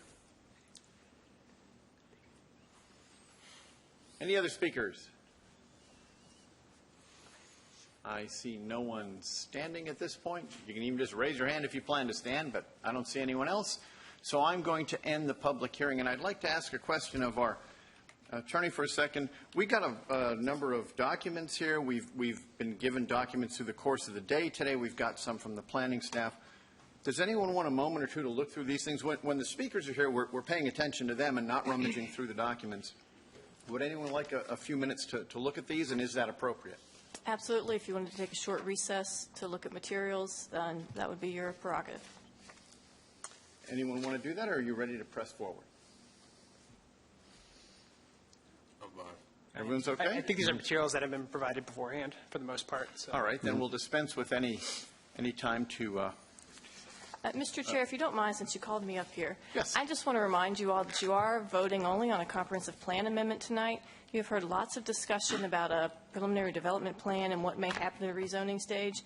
But for the purposes of tonight's discussion, you should essentially ignore that piece and focus your discussion and your deliberation and your vote on the comprehensive plan amendment. Thank you. So we can begin now with asking some questions of our staff. I have a couple questions. So to start with some clarity around connectivity. So assuming council approval of both the CPA and the rezoning, what is the requirement for Northlands Drive and Jockey Court Circle as the transportation plan currently stands? Actually, I'm going to let Mary Bierman, because she's been working on the preliminary development plan, address that. However, if you have follow-up questions about particularly why the connectivity here is, some connectivity is probably a good idea, I'd be happy to follow up. With regard to the ordinance as it addresses connectivity, the starting point with the ordinance is that connectivity is required adjacent to connect, particularly where you have roads that stub into the property. So our ordinance currently would require those road connections, particularly the one on the southern end closest to Carpenter Fire Station. The connection on the northern connection, there's the possibility for that connection to be waived due to topographic considerations. So that's something that could be considered. However, for the southern access point, the starting point for the ordinance is that it would require to be connected. That is not something that can be waived at the time of the rezoning. However, the town council could consider that at a quasi-judicial public hearing following action on the rezoning case if the applicant were to come forward to make that request. But at this point, the ordinance would not allow for that decision to be made at the time of the rezoning. So as a follow-up to my question, assuming that the developer would have built out at current zoning standards, would the connectivity be required? The connectivity, as I understand it, and the folks from Transportation and Facilities, please correct me if I'm wrong, but my understanding at this point is that when the site plan, if a site plan were to be submitted, the connectivity on the southern portion would be required in the review of that. If at that point the applicant did not wish to make the connection, they could show the plan without that connection, but it would have to go before town council at a quasi-judicial hearing in order for that to be approved. Okay, so either way, it would have to go through a quasi-judicial hearing for Correct. the connectivity to be waived? Yes. Okay. Actually, Mr. Ramage, I have a question for you. Okay. If you could go to slide 44, please. And if you want, on the follow-up to what Mary just said, that's exactly what happened for the Meacham property, the site immediately across the street. You'll see that there's an existing subdivision with 2 stub roads, and one of the stub roads connects in, and the northern stub road was terminated because of topographical issues. Okay. And in that case, the neighborhood actually wanted and got the connection designed so that their fears about cut-through traffic were alleviated. Okay. Okay. Yes. Yeah, if you could go to slide 44. Slide 44? Yes, please. So just for clarity on this, so the numbers that you used, I see a build-out without CPA and a build-out with CPA. Keeping in mind that this is both a commercial or medium-density residential, I'm assuming that for your numbers you considered it completely commercial for the sake of these numbers? For the sake of these, I went completely commercial. Okay, so this because would be since the residential metric was good in either case, I figured that it was more important to show what happened to the office mix and the commercial mix if you went all commercial. Sure. So assuming a completely build out of all commercial, and I'm going to kind of put you on the spot here, how would you say that this would relate? So we're obviously looking at the Cary Park Activity Center here. Broadening it and looking at the town as a whole, how does this relate to other activity centers throughout the town? I mean, do we see this kind of deficiency elsewhere? It kind of depends on the activity center because we have about 32, 34 mixed-use centers in Cary, and they come in 3 sizes, neighborhood, community, like this one is the middle one, and then large, the regionals. And they're kind of all over the map, which makes this metric table very difficult. So the metrics are based on medians and averages when you look at the whole class of centers, but I would say generally speaking, we have, especially for neighborhood centers, trying to get the amount of office that we desire is usually really tough. Commercial usually falls right in the ranges, and residential is all over the map. So it just depends. The newer centers tend to do a better job because the greenfield development over the last 15 years has kind of been evaluated from those benchmarks from the beginning of trying to have balanced uses. Some of the older mixed-use centers in Cary where you're trying to refit a center and adding more of what's missing is tougher. Okay. I'm sorry for it's not a definitive answer, but it's all over the map. While we're on this chart, we probably have more questions, but this probably doesn't take into account the office space that we're looking at later tonight, right? Isn't there one directly across the street that we're looking at? There is, and the reason it doesn't is because they haven't asked to come inside the activity center. But you're right. I mean, the point is there's going to be office space. Yes, and on this same intersection. Shows up right where the cursor is. If it shows up on your screens, that site is immediately on the south side of Carpenter Fire Station Road is up for consideration to change to office. Okay. I know it doesn't make that much difference in the numbers, but the point is, in this intersection, there is additional office space being added.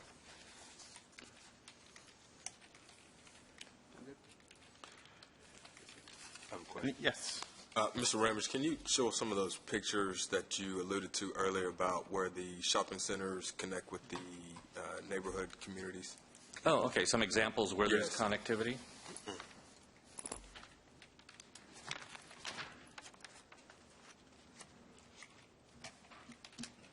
And how they connect. So these are the 11 centers where there's some kind of direct road connection. And they're all a little bit different, how they connect and the way. I'll start off with one near where I live, and Councilman France. This is the Cary Village Square Center. What you see going north-south is Ryan Road. So Ryan Road connects directly back into Coronado Village. This is Walnut Street, right here, Walnut Street. This is the shopping center with Ollie's and Planet Fitness. The new Harris Teeter is now, pardon me, yes, you're right. Yeah, the new Harris Teeter is now down here. This is an old photograph in Cary Town Center Mall. So here's a case where Ryan Road from the neighborhood comes straight into and goes right by the side of, used to be a Winn-Dixie before it was the current Ollie's. And it goes, that's one that is a traditional example. Another example of one, here's one, for example, that's planned and still in development at Stonewater. So Stonewater is out in this area, northwest Cary, where that red site you see, the dark red, is a 20-acre site reserved for a future shopping center and mixed use on the site. Market has not shown up for that. The site's been on the market since 2002, and we've encouraged a number of folk coming in to look at it. The last interested applicant was a mega church site.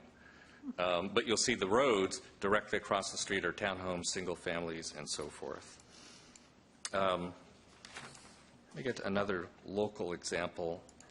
Frank's Farm. Tell me when you've seen enough of these. But Frank's Farm is on South Cary, straight down Kildare Farm Road. So this is Kildare, the road you see north-south is Kildare Farm Road, and the east-west road is 1010. So Frank's Farm was master planned together, and you'll see the supermarket is right here, loading docks in the back, there's an access road, and there's a patio and townhome community, and the major parking lot for the shopping center connects across the creek and straight into the single family. And this raised some of the same issues, because the worry at the time was if people coming out of the shopping center wanted to make a left-hand turn onto Kildare Farm to go due south, they're not going to find a signal light until someday in the future all the way at the southern extremity of the site down here. So everyone was worried, the cars are going to all weave through the neighborhood to come out here to exit and make their left going southbound. In fact, it's been negligible. The connectivity has proven, to be very valuable to the neighborhood, that the single families can, drive straight into the neighborhood. Can I ask a quick question? Mm-hmm. While you're going through site by site, can we also do a process question of which was first, the residential or the commercial? Oh, sure. That would be helpful. So in this case, Frank's Farm, what you see in this slide, was master planned together. So this is a case where, I wish the cursors worked better when you're looking at the slide. The shopping center, the patio and townhomes, and the single-family components, this is all one planned unit development, planned development district. So it came in master planned from the very beginning to work as a whole.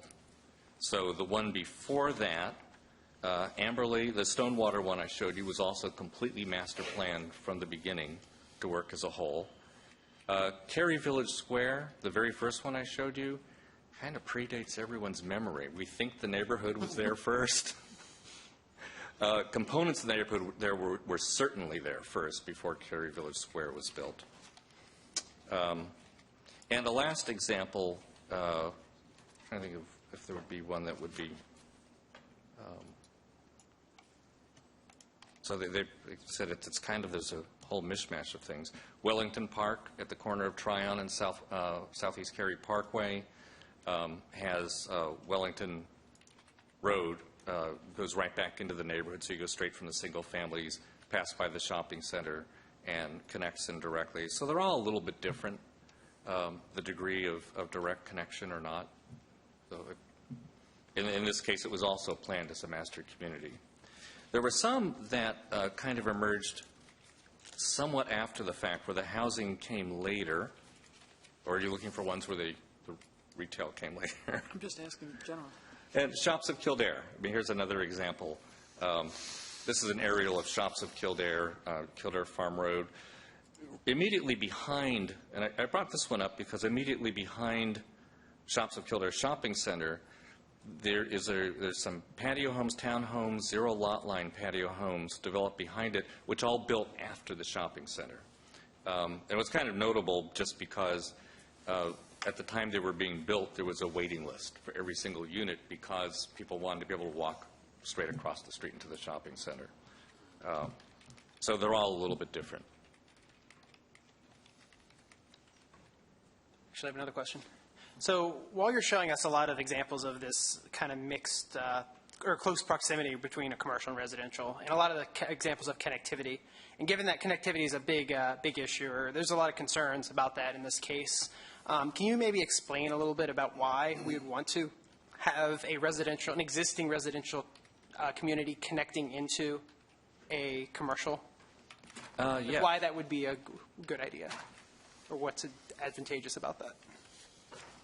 And let me give an example in particular. Here's a for instance, then I'll go to this site in particular.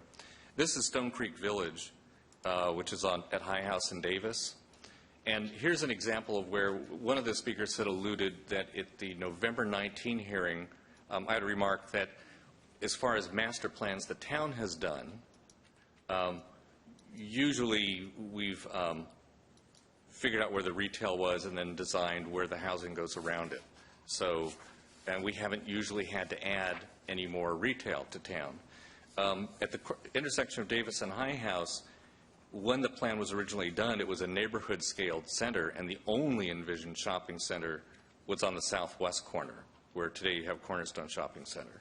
Since then, it was amended in the mid-2000s to make this a community-sized center, and today you've got mixed use and retail basically on all four quadrants.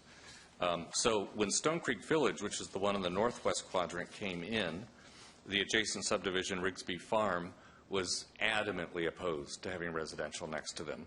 There is a stream buffer. Here's a case where you had a big enough site. How did you make a transition the neighborhoods could live with? In this case, they weren't connected. They put in a very generous stream buffer, and I'm not sure they even ended up with a pedestrian bridge. After Stone Creek Village was built, we have a lot of anecdotal stories of people saying, if I had known it was going to be that nice, I wish we had connected, at least with pedestrian or with a road or something, because now my kids have to make a ride onto Davis Drive to come out of our neighborhood and drive down there, and for their return, they have the joy of trying to make a left onto Davis, or, you know, they're dealing with big intersections. So here's just kind of an anecdotal story. Stone Creek Village itself does include a mix of housing. So it's master planned that, you know, you've got townhomes immediately behind the village part of the shopping center, and you've got patio homes immediately behind the Harris Teeter, all connected with local roads that will take you straight past the townhomes and over to Carpenter Upchurch Road. If you want to look at the current site, and here's just, you know, here's an example of where to follow up, where connectivity might be something you would wish you would have. What we know about the site, because of the zoning that was approved here on the northeast quadrant, we know we can get a signalized intersection right about where the cursor is shown, close to where the creek is. So that's where you can come out with the signal, make safe left turns, right turns, come out with full access. At the same time, on Carpenter Fire Station Road, we know there will never be a signal light, probably, where Arlington Park comes out onto Carpenter Fire Station Road. The distancing does not work. Where Arlington Park comes out onto Yates Store Road, the distancing also doesn't work. You will never have a signalized intersection. So if you have a driver and I've got 2 teen drivers, you had, for your teen to come out, or for anybody to get to the shopping center, you would have to make a left across 2 lanes of opposing traffic at an unsignalized road to come up and start heading towards the shopping center, versus connecting that local street and having a way to safely just stay in the local street, go into the shopping center, and come back home without ever having to make a left across 2 lanes of traffic without a signal light.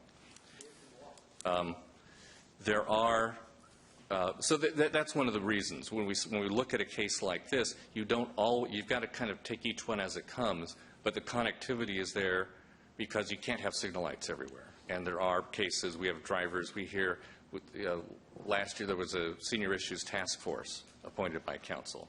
And among issues that were continually raised by seniors is, I want a place to get somewhere without having to be on 4-lane roads. I want signals wherever I do need to make a turn, and I'm no longer comfortable on the big roads. So we hear from different constituencies about why and why not. This is a preliminary development plan issue, so the time really to delve into it is probably then. But there are other solutions that are looked at and that are possible, where with the development plan you can look at ways to mitigate cut-through traffic and keep it to the people who are who want to live in your neighborhood and go back and forth. So, but that's too detailed for. I appreciate the detail. Thank you. Any other questions? Can I take a step back? Since this is a comprehensive plan, can we zoom out and look at, because I was trying to look at the Northwest plan and even the Southwest plan, and I'm thinking of the land use question here. I didn't see a lot of red and I understand these maps are phenomenal with all these measured distance, and that's to the east. What do we have going out here to the west and the south in the big picture plan of, is this the best use for that land? Okay. I can show you kind of the summary of where we ended up kind of in analysis of sites that are bigger than about 10 acres. So some place where you could get, some kind of an anchored, a grocery or a supermarket typically. Where we have existing centers are the yellow sites, and this goes all the way up to the Wake County line in the north and down as far as Green Hope School Road on the south. So unfortunately, I don't go all the way south in this map. So what we know we have, A, is Parkside, and we know it has a Super Target and Harris Teeter, so you've got 2 major grocery retailers. B is already existing, and that's Cary Park, where there is the Harris Teeter. C is just built, I forget the name of the supermarket, I forget what it is, but at C there's a supermarket at what will be the intersection of Mills Park and Morrisville Parkway. So those 3 we know we've got. And if you go way to the east, and you cross over east of 55 and you go to Davis, D, just off the map, is the shopping center in town of Morrisville, also anchored with supermarket. So those are the 4 that we know we've got. Plans in review, the magenta one, E, is Alston Town Center. And what we have in review, there are development plans in review, and we have proposals for, concretely, I know for 1 supermarket anchored shopping center in the town center, and discussions for a second one. So 2 different kinds of specialty groceries. And then the rest, that seats that may have feasibility, but we're not sure where they're going, are the green ones. So G is in Stonewater, and that's the one that's been on the market since 2002, and they have not had any luck getting anybody. F is the one right across from the site. It was the Meacham rezoning, where they've got approval all under zoning for up to 85,000 feet of retail, and the largest tenant no bigger than 26,000. H is the Petty Farm neighborhood in Alston. So they also have zoning under that overlay district that could allow retail. We have not had any applications yet, but feasibly there's enough land and a good location there you could do something. And then I, on Davis Drive, so it's kind of getting away, mostly we wanted to focus on west of 55, but I, as a site, in Twin Lakes, where there is zoning approval, and it's been there since the early 2000s for an anchored supermarket or some kind. It could even be a big box. They've got some zoning for something big, but it's never panned out, probably because Morrisville took most of that market on Davis Drive. Okay. So we did that cool chart on 44 for just that CAC, the Cary Park area. Did we ever do one for the entire Northwest area plan? Pardon me? Could you say that again? That cool chart on 44, did we ever do it for the entire Northwest area plan? Oh, no. At the time we did. Okay. You know, so back in 2002, you kind of look. There are ratios in the. There's an organization called the Urban Land Institute. It's a national organization, and they help provide ratios of, on average, how many rooftops do you need for every whatever, for every supermarket, for every big box, for every, you know, how many feet of retail you need per home. So in 2002, we looked at the whole Northwest plan. We tried to balance it. So to say, we think at build out you could have this many rooftops, so we better have enough room for this much retail.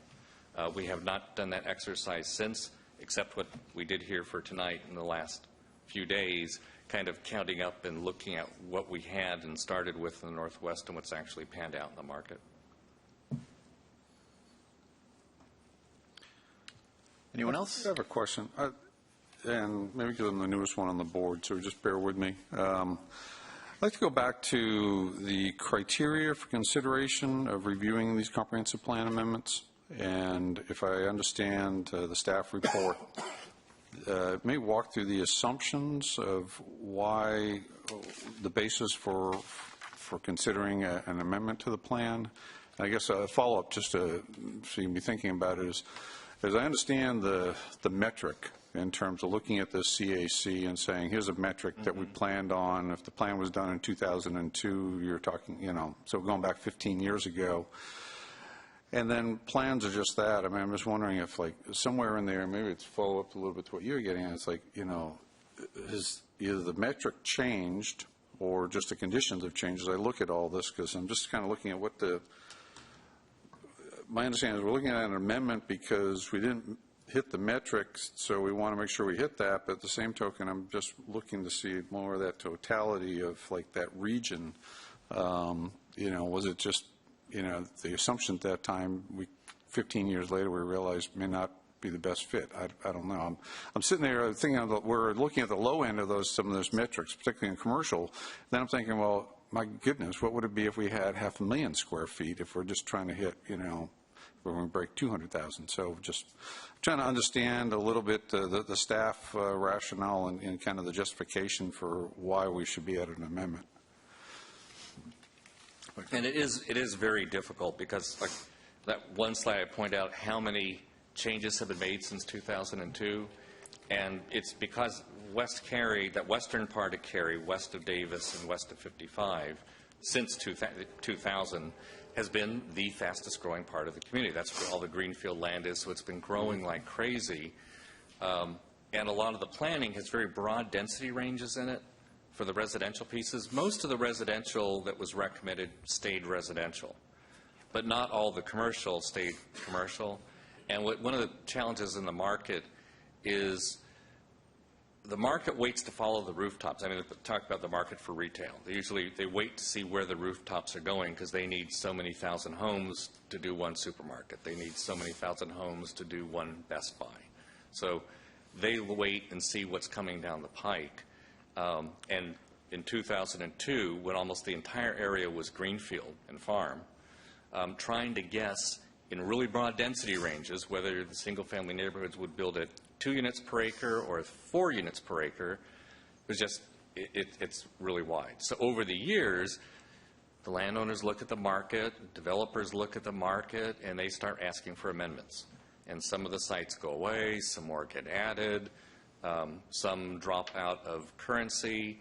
When the plan's developed, you also have a lot of advocates. So we often make the joke that when we do any area plan, if you drew the area plan the way every landowner wanted it, the entire plan would be red. Every farmer and landowner would want their land colored for a shopping center as the highest value. So during plan development, you have a lot of advocacy for enough retail also. And if that's, the decision of how much you're going to put in. Over time, when sites get actually selected, having one site get the Publix may mean that it's taken that grocery market for that part of town, and now the next one's going to wait and go a mile south. So as firms stake their claims to properties, then that kind of, moves the dice, moves the pieces on the board a little bit, and everything kind of changes. It's hard because there's some real peculiarities in the market. For example, drugstores, they love to go together. So it's actually strategic policy in planning that a Walgreens wants to go near a CVS and a CVS wants to go near a Rite Aid, and you always see them very close for a specific reason. That also happens with some supermarket chains, where you think because Food Lion is here, the Harris Teeter will go at least a mile away because the Food Lion's too much competition, and instead they go right next to each other, and they go head to head, sometimes because you get a synergy, that you do even more shopping, that people get half their shopping at Food Lion for certain things, then they go across the street to Harris Teeter to finish. So the whole thing makes it just, the pieces on the board are always moving. It's very, very hard. One of the reasons we recommended for this amendment, though, is, and as we said, we're looking at a plan amendment whether some kind of commercial use could be appropriate on the site. So we're not recommending that you have to approve a supermarket or the preliminary development plan that was at the first hearing. We have to make a recommendation for the plan that would still be a good recommendation even if the rezoning case went away tomorrow. And we think that on the site you could do something commercial. We're not sure that it needs to be the biggest thing or the smallest thing, but there's certainly market and some need where, maybe the site just gets a restaurant and townhomes or something, or,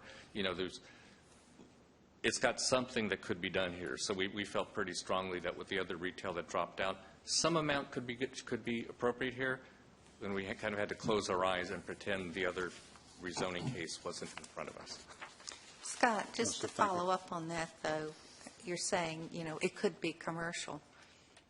It could also be residential. You Correct. would also say that Correct. was okay. You're not saying commercial is better. You're just saying it could be viable. Right. Okay. And in talking with the applicants, we met with the owner's representatives, and this isn't the first time this has happened. This also provides some backup for the owners, that have owned this land for 160 years. Suppose they change the plan to say we're going to ask for commercial only, and the plan would no longer recommend any housing. And then suppose the rezoning that later followed failed. Now they're stuck with a plan that only allows commercial. What if a week later somebody came in and said, well, your shopping center failed. I'd really like to build patio homes. Great. Now I need to do a new plan amendment to change it back to patio homes. So giving the owner some flexibility that said, listen, both uses could be reasonable, sort it out when you get to the rezoning stage. That's why we recommended and supported having that alternative on the site. Could I just interject one more comment about connectivity, while we're talking about this? I mean, we talk about the connectivity as a benefit to the people, in this case in Arlington Park, but my understanding of the connectivity ordinance is that it's more than convenience for the people who are being connected to something, whether they want to be or not. It's a matter of lessening the traffic on the major roads. If every single subdivision had their own entrance and there was no connectivity, you would constantly have people coming out, going 10 feet, and going back in, right? So I think we have to look at connectivity as, both a benefit for the people who are getting it and for the town. I mean, you've got garbage trucks that would be coming in and out, school buses in and out. You really want at least similar uses to be connected. I mean, to me, the jury's out on connecting commercial to residential, but yeah. So I just wanted to put that in. There was a lot of talk about connectivity and whether people want it or not, but I think, as part of just being the citizens in a town, there are pros and cons to these ordinances, and they're intended to be pros and cons for everyone, not just, the few people that are affected. So, If I may, before we continue, just to sort of set where we are with connectivity. Connectivity's in this preliminary development plan because the ordinance says it has to be in there. And there's not anything the 8 of us can say or do about that. We are not being empowered by any means to address connectivity today when we do the comprehensive plan amendment, with the exception of moving this parcel into the community activity center, which would then necessitate, and you correct me if I'm wrong if I mess this up, which would then necessitate a preliminary development plan for any rezoning. Correct. So that you'd have the So they benefit can of always see- seeing a sketch plan. Right, and then someone could see the sketch plan, and then they could start doing whatever it is they want to do to support or to oppose the connectivity. And eventually that results in a quasi-judicial hearing in this room in front of town council. That's where it ends up, no matter which way you go to oppose this connectivity. So for the time being, and for many other cases, for as many people as there are up here on this board, there are that many opinions about connectivity. And trust me, we wrestle with it in work sessions. We wrestle with it here in individual cases. The town council wrestles with it. But at this stage, we're not going to solve anything about it. The only connectivity appeared on a preliminary development plan that does not apply to what we're doing, other than one would be required if we let this community activity center go through. So we can say all sorts of things about it, but there's nothing we can do to either enforce or to change connectivity at this point. Now, that doesn't mean the folks who spoke to us earlier, it falls on deaf ears. I will certainly take that message to council when I present this case to them, that there was a great deal of discussion about connectivity, and they will be receptive to that. But beyond that, there's not much we can really do or promise to do in this evening about connectivity. That doesn't mean it was a waste of time to discuss it. I'm just trying to give the folks who are watching this some assurance that we're not going to blow it off, but we really don't have any power to deal with it. I have one more question. Oh, we still have other questions. Going back out to the big picture again, Yates Mill Road is there on the left. That would obviously bring people to go shopping here. And it's going to be connecting a lot of areas in the northwest area and the southwest plan that don't have commercial areas. Can you tell me a little bit on the transportation plan, a bigger picture on what's going on with Yates Mill? Or with Yates Store Road? That's what I meant. Yeah. Sorry. Yes.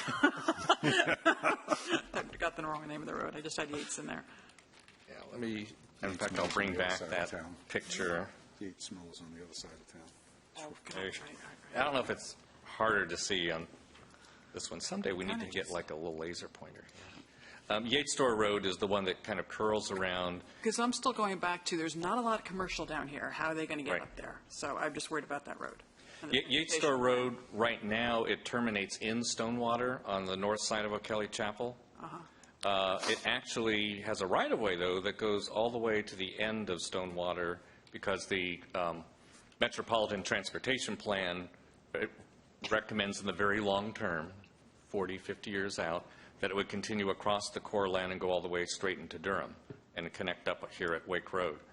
Going south, Yates Store Road heads south and then comes to a point right here, where if you can see the cursor on the map in the lower left of the map, where you can either stay on Yates Store Road down to Cary Parkway, or it would divert off into what's going to be called County Line Road. And County Line Road keeps going due south until you hit Green Level West Road, and then I believe it ties into Wimberley Road, if I'm right. Okay. So it's a major road. I mean, we're talking, it covers quite a few miles north to south. What's good in the northwest is that this northwestern area is you do have very good spacing on major north-south arterials. So you've got that. You've got Green Level Church Road as a 4-lane. You've got 55 as a 4 and 6 lane, and Highcroft Drive as a collector. Thank you. Yeah, but there's not a lot out there. Most of the Southwest doesn't have any retail centers. Right. It's one major future mixed-use center at the interchange That's about it. Thank you. Any other questions? Wayne? I don't know whether you can answer this or whether it needs to be somebody else, but the contention that we heard from some of these citizens was a lack of awareness of what was happening here. And that kind of troubles me a little bit because, you know, we kind of have the feeling that Cary goes out of its way to put people on notice as to what changes are going to occur in a community.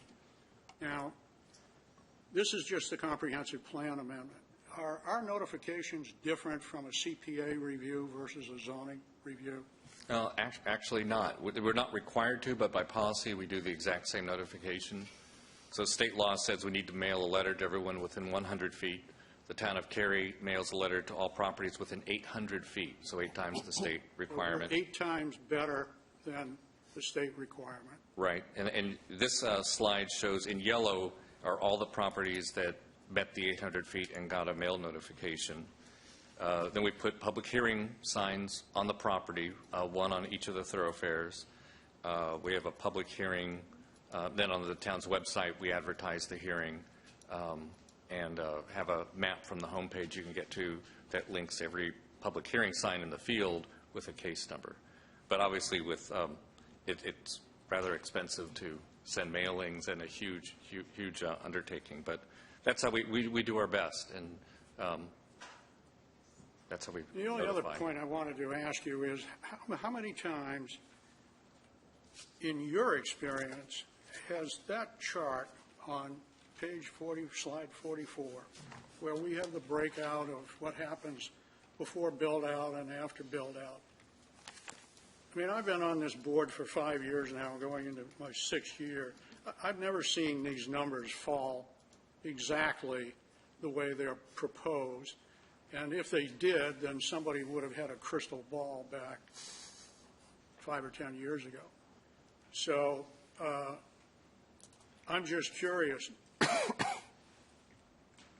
The allegation is from the citizens that we have more grocery stores than we really need. Although we heard one citizen say, well, it's just a Harris Teeter and I'd like to have another grocery store.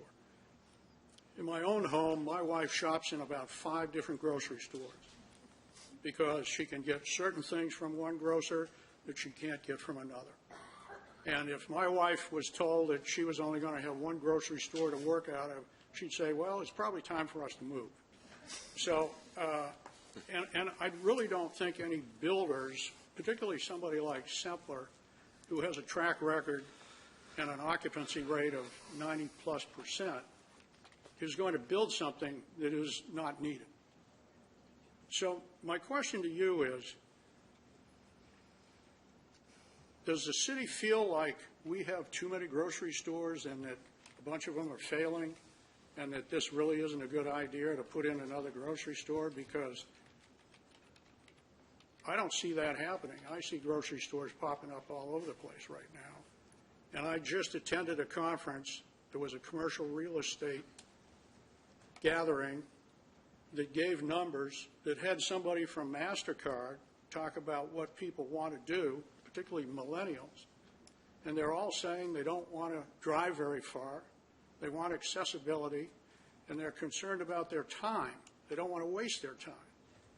So to me, the idea that we're trying to say that another grocery store is not wanted or agree that it's not wanted, I don't see that from my own personal experience.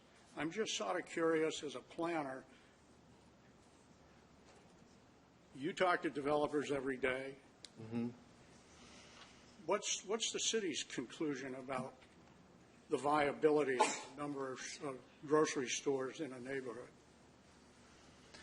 Well, I don't know if I'm prepared to. We haven't done an official study recently. Oh, I know. It's been a number of years, actually. We did do one, I'm trying to think back, maybe 7 years ago, where the same question came up.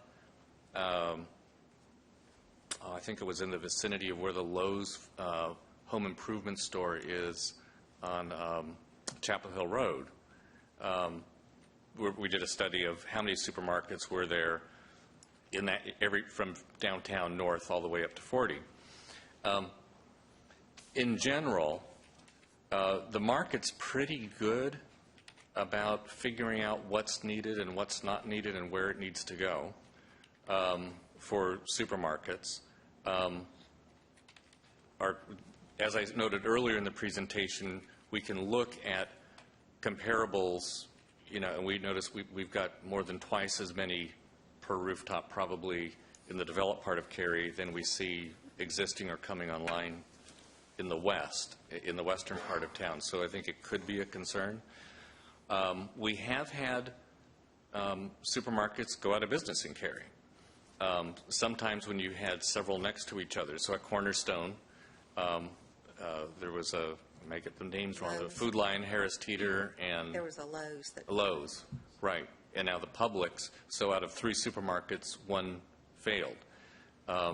In the older part of Cary, on the Maynard Loop, we've had over the years a number of supermarkets close while being replaced with new ones. And typically what's happened in the market is the model for a supermarket in the 60s and 70s changed dramatically in the 90s and 2000s. So 20,000 square feet got you a Safeway or a Winn-Dixie in 1980. The market now, a Harris Teeter might be 65,000 square feet. A Publix at 70,000. There was in the paper a Wegmans, they're coming in at 100,000 square feet. So supermarkets have gotten much bigger. So when the old spaces couldn't survive, for example, at Northwoods, at one point there was a Food Lion, which closed and became an independent one, then closed, and then became a Walmart neighborhood market. So it's trying to figure out what can go in an old-sized supermarket space. Some of them, where the Trader Joe's is in Cary. Trader Joe's and Staples together, that space was a Winn-Dixie. Wasn't big enough for a major Harris Teeter. It was undersized in the market of the 2000s, so the building got split in half. One half became Staples. The other half, though, was the right size for a specialty market. Trader Joe's, Fresh Market, Whole Foods, they operate in smaller footprint stores. So sometimes you see your older supermarkets go vacant, and within a decade, maybe they come back as something else. Not always what you want, but that is, it's hard to foresee, but the market continually evolves. Well, I appreciate your comment about the changing methods of grocery shopping, because I do think that's some of the reasons that some of those stores closed. Not necessarily there wasn't a need. It was just they weren't fulfilling the need the way customers want it today. Right, and there's a number that closed that way. Some were able then to have the space bounce back as a new kind of specialty, like Walmart, Neighborhood Market, and Trader Joe's. Others kind of went to a next tier retailer like Ollie's and Big Lots. So, and some of those older centers are being addressed, or we're planning to address as a separate policy initiative under Imagine Cary with the town's new community plan initiative. The redevelopment and revitalization of old centers that have kind of outlived their market niche is something that the town's going to be taking, we think, very seriously in the new plan. Thank you. I have a question. Yes. I'm going to beat this dead horse on connectivity again. And I know we can't address it in the CPA, but on with the town of Cary, I know there was some concern about safety, and a direct connection into the neighborhood would potentially increase crime or what have you, and safety for the children and things like that. Do we try to address those as far as like the traffic circles and everything to kind of slow the traffic down, or is that just something that's at the site plan? Right, at the point of development plan, so Right. a PDP that would come through where you could actually look at that is a perfect place to consider different ways of treating. In this case, if you connected Arlington Park with the site, whatever got developed as, the biggest need and the safety need would be for the subdivision to have access to that site. And at the same time, it's completely understandable the subdivision would want to discourage all the cut-through traffic that that whether real or imaginary, you don't want that other thing to happen. So there are things you can do with the applicant, the developer, and at the PDP time where, okay, that's my goal. If you start from your point of view of the goal is, I want this convenient for the neighborhood, but I absolutely want to discourage traffic that's not from cutting through the neighborhood, then you start figuring out ways to do that. And developers can even offer off-site mitigation in some cases where they try and fix it off-site in some way, you know. So, yeah, but that would be done at preliminary development plan. Okay, thank you. Any other questions?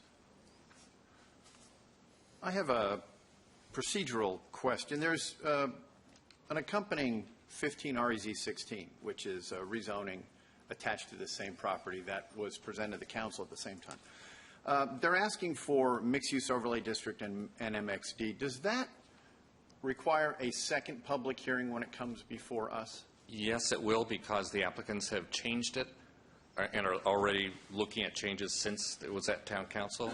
So when the case comes back to the board, so after you act on the plan amendment, this will go the following month to town council for a vote, and then the month after that, the rezoning request will come to you, and you'll see the revised PDP and the request for the mixed-use zoning and the overlay district zoning. Okay. So you'll see it then. Thank you. Has anyone else any questions at all? If not, and I thank you very much. You've been on your feet a long time. I really appreciate you standing in there for us. This is a difficult case, so we wanted to give you what you needed tonight. Would anyone care to make a motion one way or the other? Sure. I move the board forward case number 15 CPA-07 to the town council with a recommendation for approval to amend the land use plan as proposed. Is there a second? I'll second. Discussion, please. I think I've heard a lot of comments about the plan for the use changed. And I appreciate that. If it's in my backyard, it's upsetting to think that you understood you weren't going to be looking at, you know, pastures of green with flowers all the time, but it's a change. And I understand that's can be upsetting, but I think any good realtor is going to tell you things change in this town as things went from more commercial area around that intersection to less, and now we're finding it moved around a little bit. The same thing with schools. There's really no guarantee. And I just think that this is the best use for that land. And I think also I'm hearing, well, those numbers on page 44 mean nothing to me when it's my backyard. And what am I looking at and what happens to my safety? But I think that's going to be addressed in the connectivity issues and the other issues during the PDP's part. And so I just feel like this is the best land use given the general plan for the area. And I hope that we can address some of the concerns with fence heights and walking distance. And I agree, I wouldn't want cars speeding through my neighborhood either. But I think it's a great area to have some commercial there. I mean, if nothing else, there's more places for the kids at Panther Creek to walk to lunch. So, so I think it is a good land use plan, and that's why as a land use, I am forwarding it for her recommendation. Sarah Smith? And I agree with Nancy. I think that it's the best use, that removing the high-density residential from the mix is a good idea. Again, like it could change. Right now, we think it's going to be proposed commercial, but it could go medium-density residential. I think it's a good use of this land for this area. Anyone else like to speak in support or in opposition? I'm not going to support the motion. To me, land use plans, there's a really high bar to cross in order to change a land use plan. And I have voted for land use plan changes before, and I probably voted for some of these that removed retail and added residential. These look slightly familiar to me. And I was also here when we did the 2002 plan. So I have a lot of history with this area. I just don't, you know, I have certain criteria for changing a land use plan. This one doesn't meet any of that criteria. We're looking at a more intense use. We're looking at something that residents are not asking for, they don't want. If we think we're being underserved by commercial, then it seems to me that putting more commercial in the same spot as other commercial is not really being helpful. You know, there are a lot of people in this area. There are areas that were designated for commercial that are not being deemed viable for some reason, and I don't know if that's just that they can't sell it. I mean, I think, everybody, as was mentioned, everybody wants a commercial. That's the high value. That's the brass ring. But in this case, I think the current designation is as good or better than what's being proposed. So. I'm actually going to support this, and the reason why is that looking at this from a CPA standpoint, we're providing flexibility here. Really, the only change that we're doing is we're taking an HDR and we're adding a commercial. So right now, we're allowing commercial or medium-density residential, and I think that's really key here. I think when the rezoning comes up, yes, a lot of these concerns are really going to be apparent, but for all intents and purposes, we could have a medium-density residential product in this place. All we're doing here is allowing for either or. So I think really the rezoning is going to be key. But for me, I think it's good to add the ability for this to develop as either commercial or residential or both. Anyone else like to comment on support or opposition to this motion? Well, I'm going to chime in. You picked my word that I was going to use, flexibility. That's what I like about it, Ryan. With the CPA as it is, with HDR, you could have a high-density, 10-unit per acre apartment site here, and you'd still be dealing with a connectivity issue. And it sounds as if most of the neighbors don't want to see that. So, to me, by giving this the medium-density residential and commercial, and taking the HDR out, you're adding some flexibility to this. Whether it's the glass half full or the glass half empty, sometimes that's it for us. To me, this is an ideal land use plan amendment.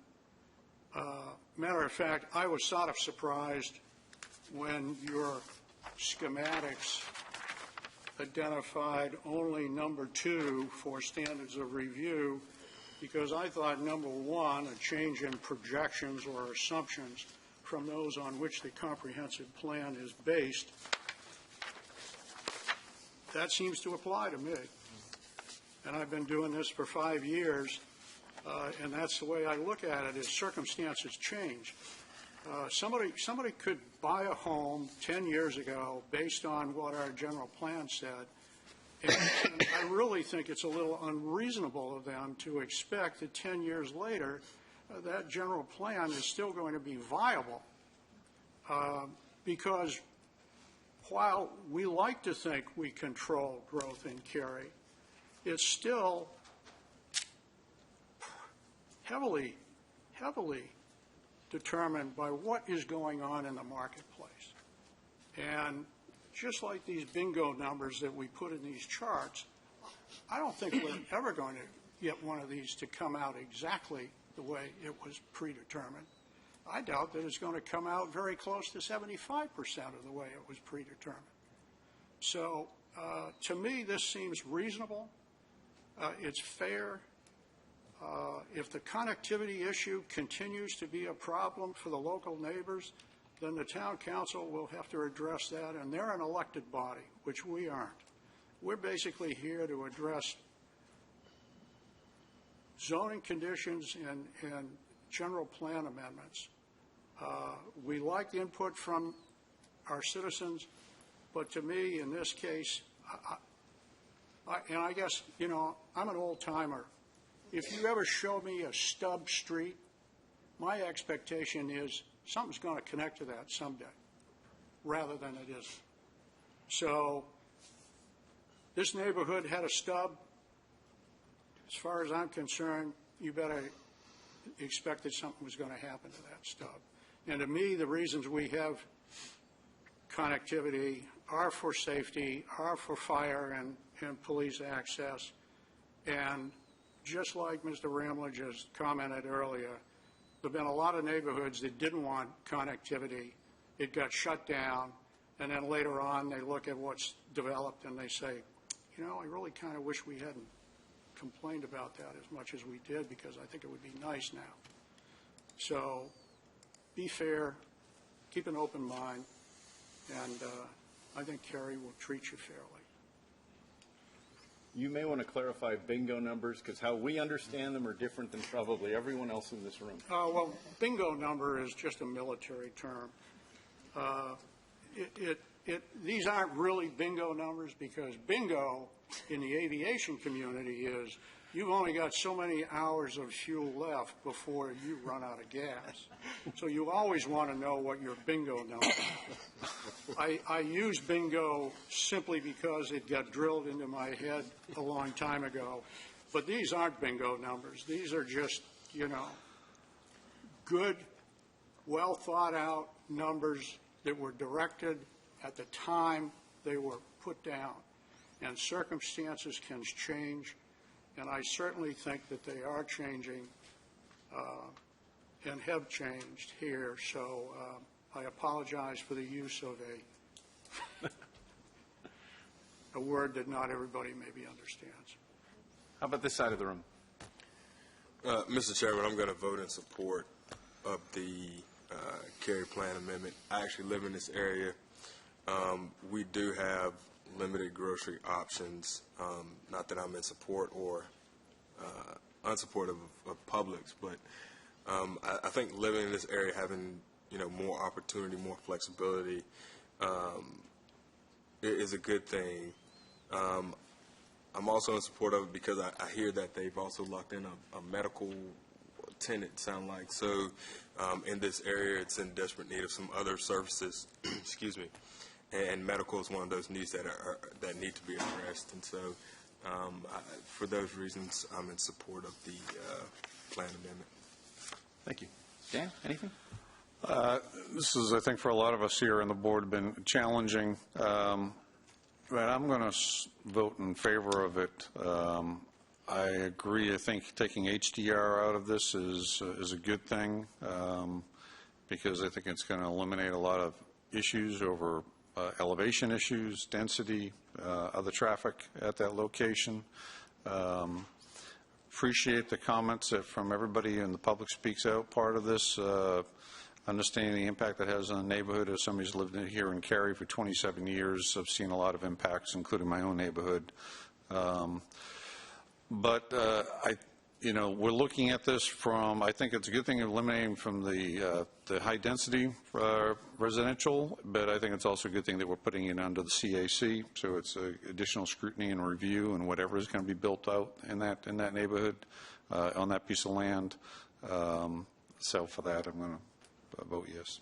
Can I mention one more thing for those who are not here? We have two councilmen here who are very nicely listening to all of this and the public concerns, and I'm sure they'll take care of all the things we can't take care of as a P&Z board.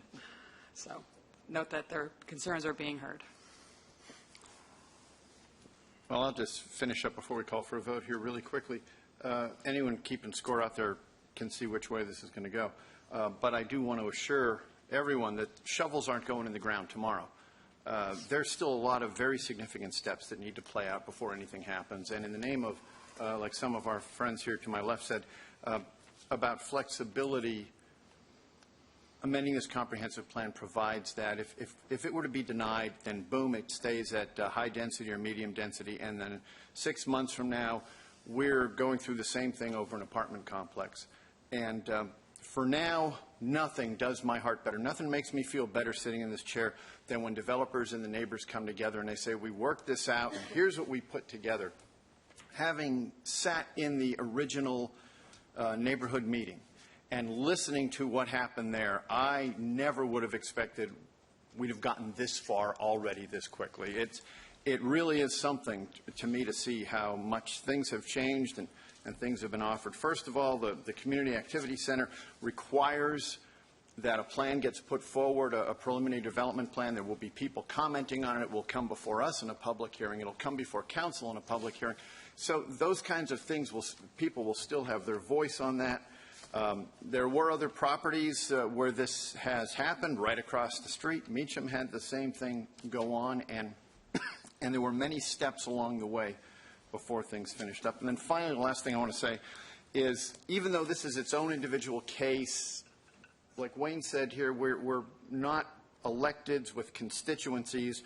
We're advisors who sort of look at the big picture from a citizen's point of view. And one of the things we do is we pull up the pictures and the maps of the entire area, and we try to find out what other things are going in. And someone had mentioned in a little while we're going to talk about an office building going very close to this area. So we look at things holistically. Even though we're obligated to look at this as its own case, we are trying to mesh a great number of things. In the names of all of that, I don't think anyone should walk away from this evening discouraged that their ideas or their hopes have been completely shot down, because putting this comprehensive plan amendment forward doesn't really remove any possibilities that couldn't be brought back a little later, other than high-density apartment complexes. Everything else would still be in play. In fact, some more things come into play because of that. So if no one else has anything they'd like to say, I will call this to a vote. Would all in favor of this comprehensive plan amendment please say aye and raise your hand? Aye. Anyone opposed, raise your hand and say no. We have one. It is 7-1. The motion passes. Mr. Ramage, thank you very much for your perseverance. At this time, since we are at 9 o'clock with 3 more cases to go, I would like to ask for a 5-minute break, and we will reconvene in that time.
All right, we are convened once again, and we will move on in our agenda, once I get to it, to our three cases without a public hearing. And we will have the staff introduce these cases, and then the applicant, and then we will ask questions. There will not be any public comment, and the room is pretty cleaned out to begin with, so I don't think that's going to be an issue. Good evening, Ms. Bierman. We're starting off with 15 REZ11. Good evening.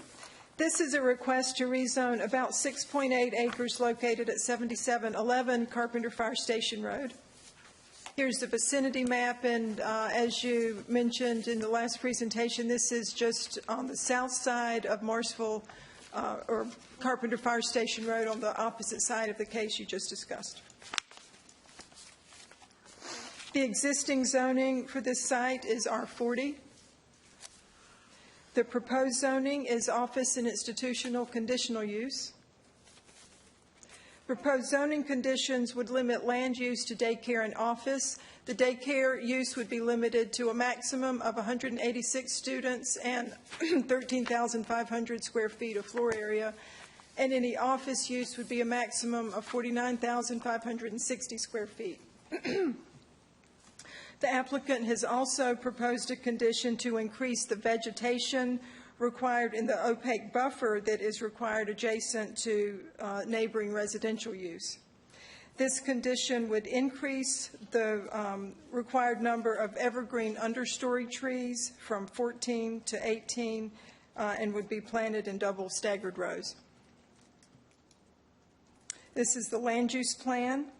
On December 9th of last year, the Town Council did approve a comprehensive plan amendment for this site, and that changed the plan designation from medium-density residential to the current designation of office and institutional. There is, according to Cary GIS maps, the site is slightly impacted by a stream buffer. Field determination of these such features is made at the time of site plan review. This shows Parks and Recreation and Cultural Resources Facilities Master Plan facilities in the area. You can see the blue line as a street side trail along Marsville Carpenter Road, or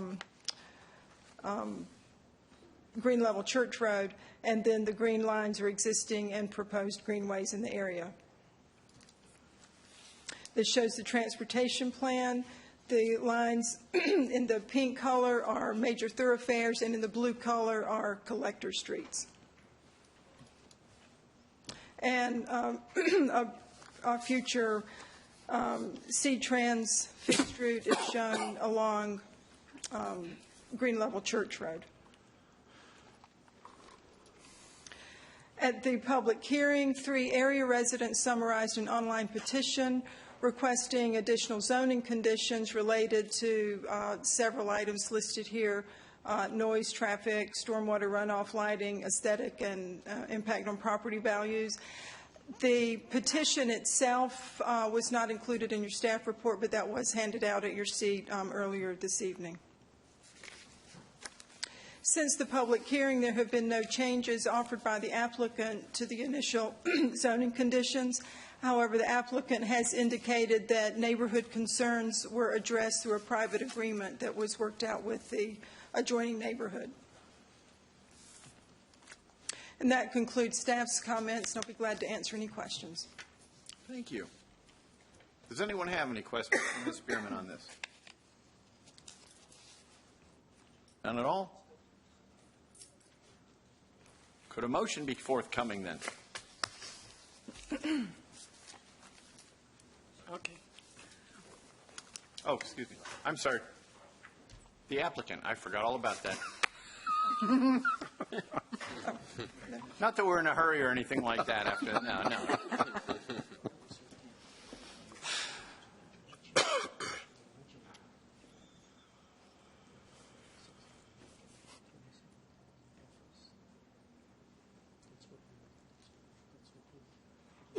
Excuse us 1 minute. Be my guest. There's a little confusion.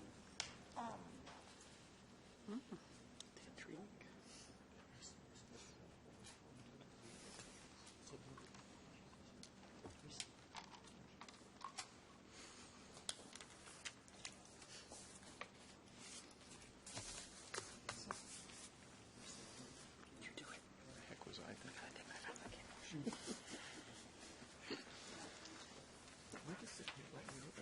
Way to keep me on straight.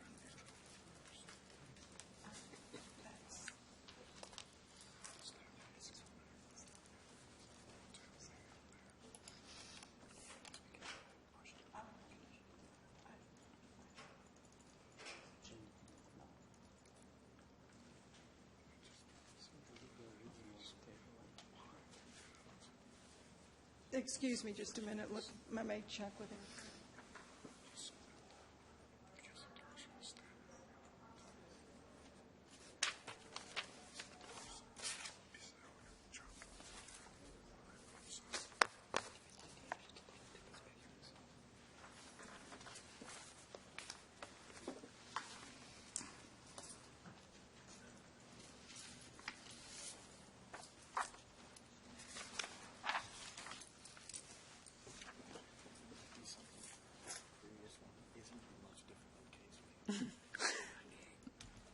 We're just getting started.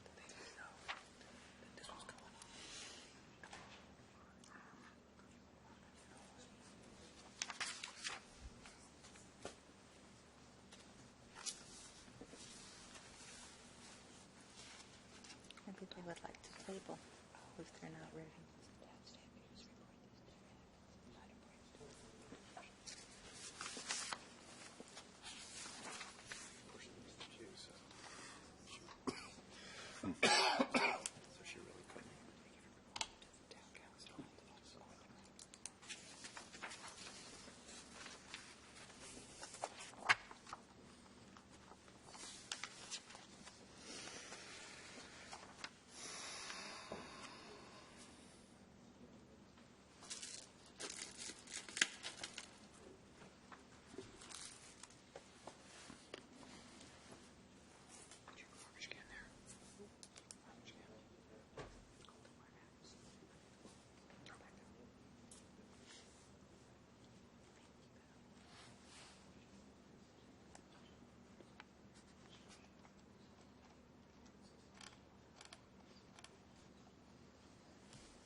I apologize for walking right by you before.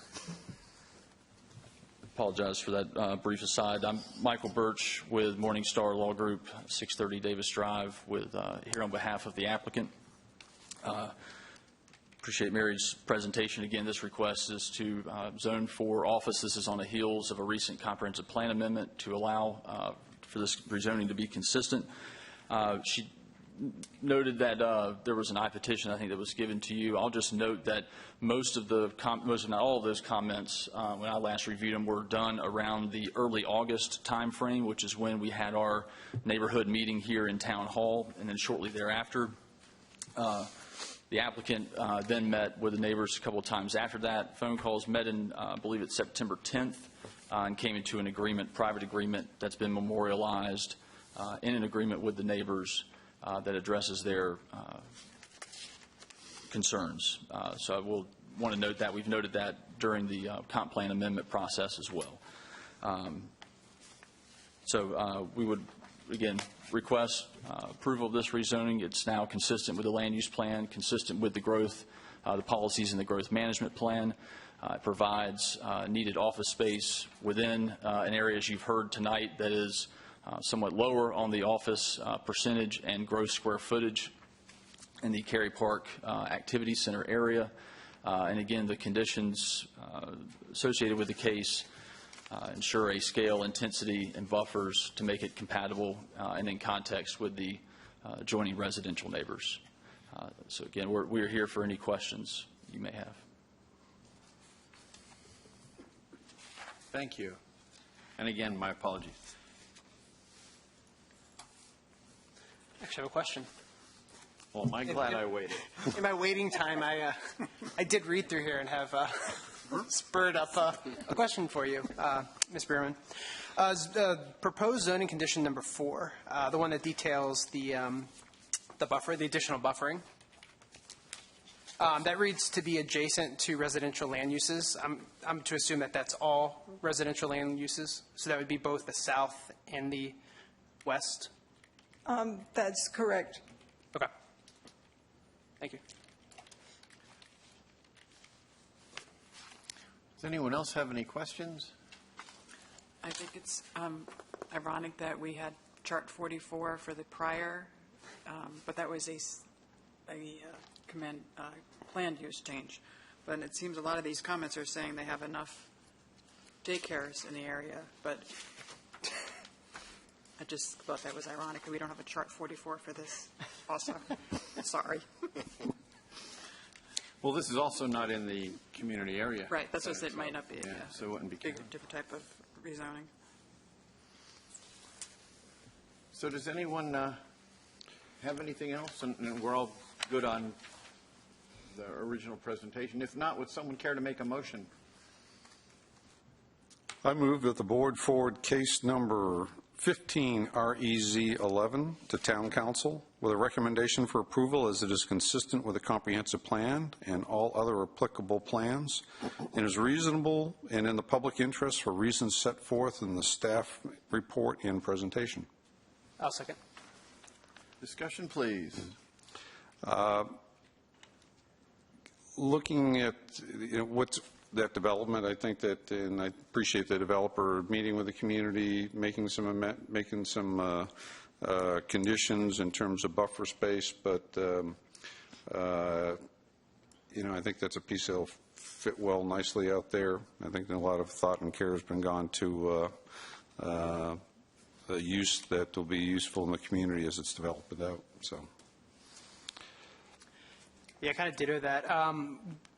We definitely are in high need, as evident by the last presentation. We're definitely in need of more office space in this area. I think that that's definitely something that that was brought up in that public hearing, and that's kind of been a general trend in here. And that is, I think that's very welcome within this area. And I also second the working with the neighbors there on an agreement and the increasing of the buffer space to help alleviate some of those concerns. Yeah, I really am glad that the applicant is out there working with them and hopefully trying to find that happy medium. So I'm in support of it. Any other discussion on this motion? If not, would all those in favor please say aye? Aye. Aye. Is anyone opposed? Say no, please. Motion carries. Oh, excuse me? Yeah, I'm voting against it. Oh, sorry. I think we do need more office space in the area. My concern is that it's not guaranteed that this will be office space. It'll be office space or a daycare. Having lived in this area, there are definitely sufficient daycares in the area. So if it was solely office space, I'd be all for it. But the fact that there's the flexibility for daycares, I cannot support this. Thank you. That's recorded. 7-1, then we pass. Thank you for that one, Ms. Graham. We will now keep you on the floor and move on to our next one, which I believe is 15 REZ 23.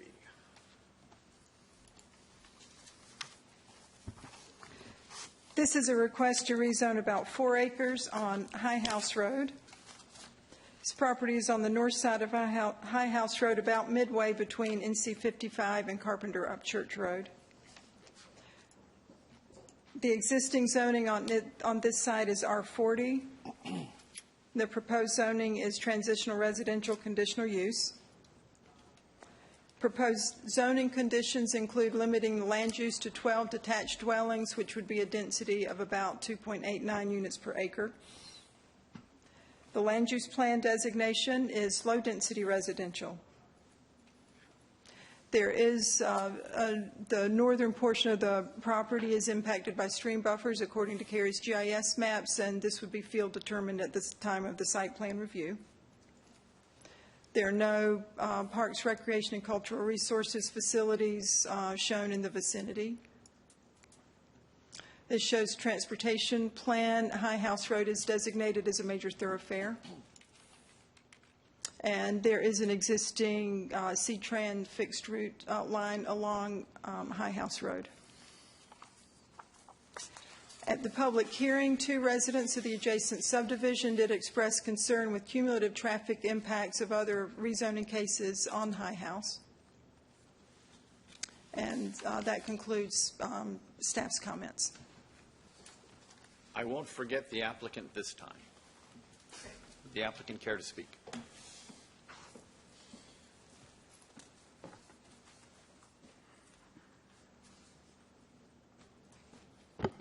Good evening, Glenda Top with Glenda S. Top and Associates. This one will be a lot shorter. The request, as staff pointed out, is to rezone property from R40 to transitional residential conditional use. There are 2 parcels involved, and I just want to point out that these 2 parcels were not included when Somerset to the north was developed or in Berkeley to the north and east was developed. So these 2 parcels were left undeveloped. Just for information, the applicant who's doing this also did the Berkeley subdivision, and during the time, connectivity was a little bit different back then, and there was no connectivity provided to these 2 properties. To the west of this parcel, there has been a recent rezoning to transitional residential conditional use. And the applicant, who knows these property owners, they felt that given the development that was occurring or is going to occur to the west of them, that this would be a good time to look at developing their property. Again, the request is for transitional residential conditional use. The use is limited to detached residential. The total number of dwellings proposed is a maximum of 12. And with this, the density would be capped at 2.89 units per acre. And this does fall within the low-density land use category on the land use plan. Just to add, staff pointed out the concern about traffic. We had our required neighborhood meeting. Then the applicant developer that I'm working with met separately with the property owners, and there's never been any issue with the proposed use and the number of units. There's just a concern with traffic that is there today. And with this rezoning, although we're just at the zoning stage, this property will be able to go out through the property to the west to use their access points. In closing, as seen in your staff report, with doing a rezoning, it's to determine whether or not the land uses and densities proposed are appropriate for the site, and we believe that they are. The land use is detached residential, which is what is adjacent to the property. The density with the 12 units per acre is capped for it to be low density, so it meets that criteria in compliance with the land use plan. And we would ask for the board's support and answer any questions if you have any. Thank you.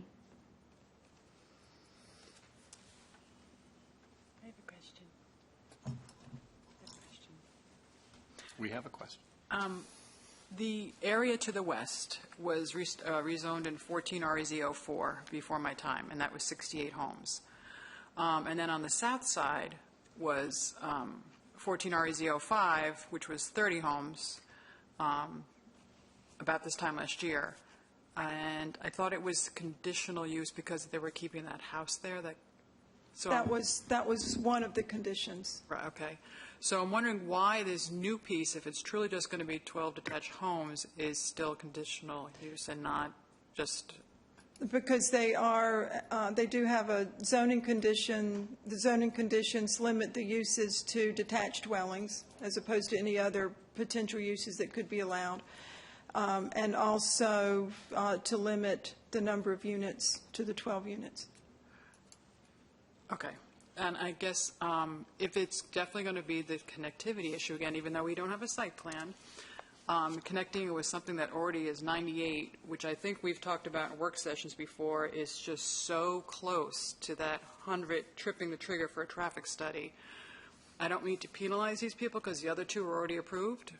I just have a real big concern, and I think we need to send a message to stop piecemealing things in to get things approved.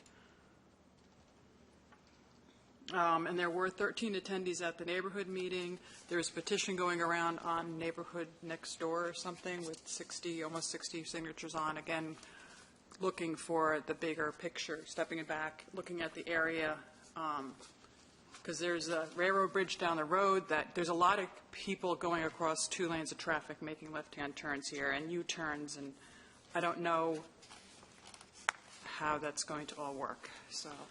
I would say with that our traffic and or transportation facilities staff has been, as I understand it, in conversation with the neighborhood and also with DOT and trying to look at ways to improve the traffic situation just in general along High House Road in that area. So that is something even independent of the rezoning, I think, that's being Yeah, and I don't want to looked at. penalize these poor people with 12, but it just seems to be they're taking a big picture back, and the whole area and the traffic seems these 98, these piecemeal things get snuck under, and we're kind of going, come on, you really didn't know your neighbor was going to develop. So that's my bigger issue with this. Yes.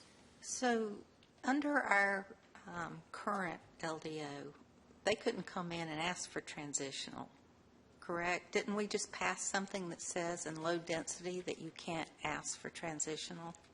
This was submitted prior to Right. the effective date of that. Under our current regulation, if the plan designation is LDR, then the transitional residential would not be an option.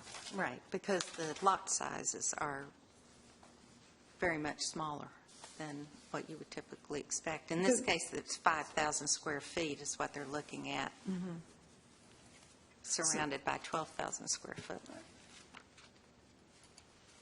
Yeah, I have an issue with that. So, that other one to the west was also before my time. So, just to carry through with your comments. In between your time. In between my time, yes. But to carry through with your comment on the traffic, I believe the one across the street I voted against because I felt like, the cumulative effects, not just for these people that live right here, but on the intersection of 55 and High House where it was really difficult. And we tried to address that. We tried to come up with some way to address that, and we couldn't. And I'm feeling pretty good that we didn't accept the proposal for that because that would penalize the smallest lot here. They would be the people responsible for taking care of the mess from everyone else. So, it's a difficult situation.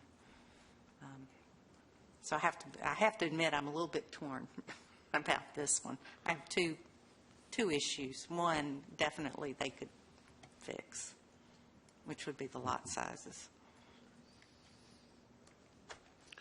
Anyone else? Yeah, I have to, I'm in agreement. I'm a little bit torn on this one. I don't want to penalize this landowner, but the traffic and the lot size, I'm really struggling with it. Anyone else? I'm going to chime in on the traffic because I think it's a classic problem of piecemeal. Driven that section of roads, not too far. I've driven it. If I've driven it once, I've driven it without exaggeration 500 times.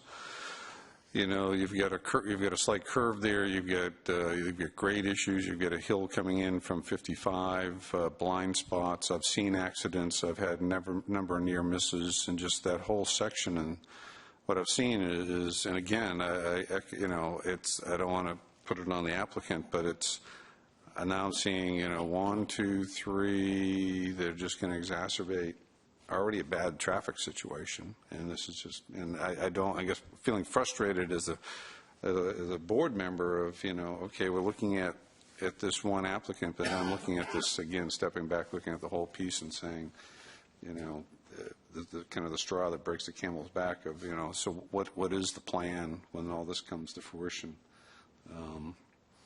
And then everybody's going to be, going to see U-turns and all sorts of, I'm having a hard time from where I'm sitting on this one. I put you in a bad position. I understand, so it's more just a comment. Just trying to figure out what the remedy would be. Anyone else? If I may ask, it was mentioned just a few seconds ago, or a few moments ago, actually, that the access points would not go directly to High House Road here. There's no assurances of that at this stage, right? It's not a zoning. From our connectivity ordinance, we would be looking at a connection from the adjacent subdivision. I can't answer at this point whether or not there would be another access point approved directly onto High House. Can we? We can I have ask. A question? Yes, Can absolutely. We ask for a condition to be, because it can't be a condition on this applicant, but on the in general? No, we can't. Okay. We can't ask for a condition. No, it says to move, motion to approve with conditions. So. Those are the conditions offered by the applicant. Oh, check. Sorry. Okay, just checking. Yes, you have something you would like to? answer or clarify something? Yeah, just to clarify, and also Mr. Hankins is here. Mr. Hankins had a second meeting with the property owners after our first meeting. Just a couple of points. One, as far as the lot size, that was discussed very clearly with the adjoining property owners, and given the land configuration and the property to the east is owned by the Young family, who they all know, and again, this is not a zoning condition, but as was made clear, the Youngs are not planning on moving anytime soon. They just want to be there.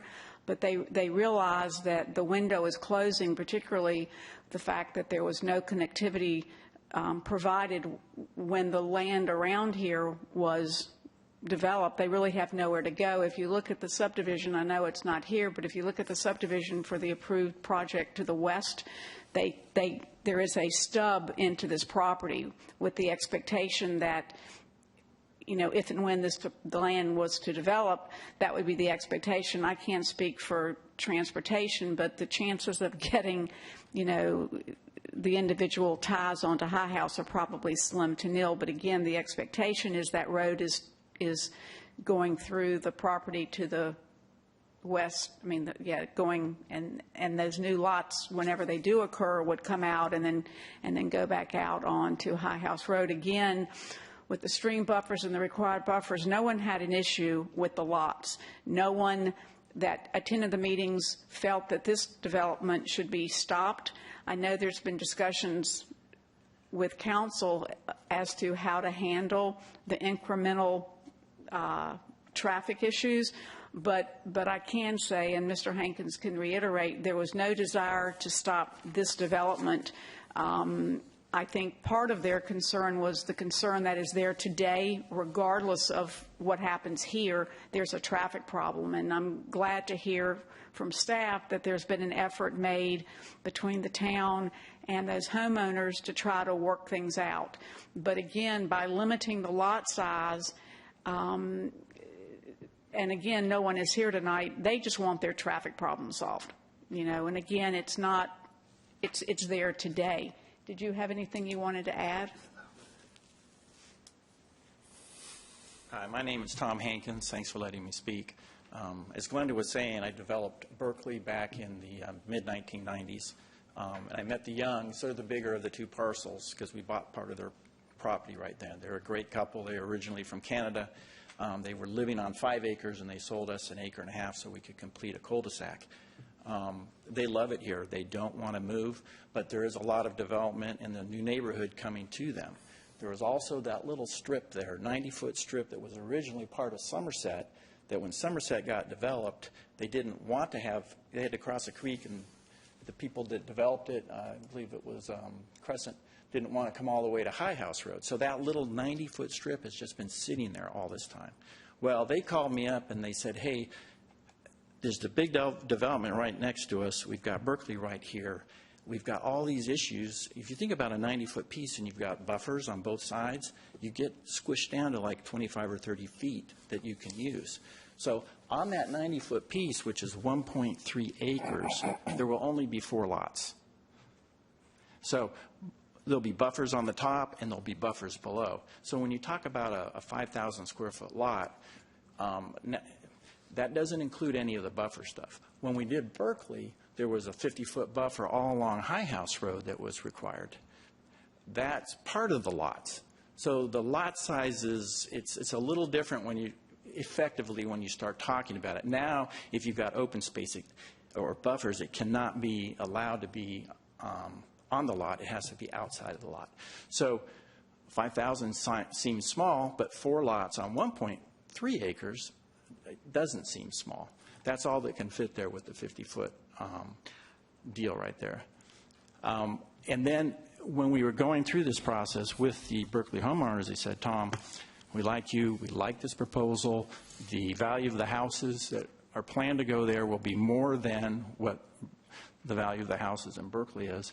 We want to use this as a platform to raise this issue that we've got this turnaround traffic. People are doing U-turns to get back. They have to go all the way down and do a U-turn. They didn't realize that when the Ashburn subdivision to the west is going in, they're going to have a left in, left out. Those people, they were afraid that they were going to have to come all the way down and make a U-turn right in front of their subdivision. So that was good news. But what they really would love is to have a light, a street light, at the intersection in front of Berkeley and Wellesley. And so I think what they've been trying to do has been accomplished. The issue has been brought forward to staff. It's been made aware. People are working on it. So please don't turn this little deal down for the Youngs, because I think the message has already gotten across, and it's not going to help by turning this down. Okay, thanks. Is that little piece, that .5, is that already been agreed that Ashburn's going to let them connect? Because they could develop that little piece still, right?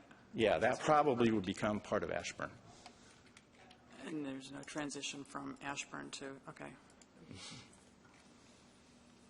Right now, that would be the plan, is that would become part of Ashburn. There just would be 4 more lots in that little stub going over. And we're trying to do a little cul-de-sac and just have a few lots. And the Youngs want it designed so they can stay on their home. They have a very charming little yellow house if you've ever driven by there. It's very nice. Does anyone else have any other questions for our staff or for the applicant? I have one. Something that was mentioned just brought this to mind. I believe I heard you say in the town council meeting that there's new state regulations that say you have to include regulatory buffers. They count as part of the lot size when you're talking about minimum lot size. Can you explain that a little bit?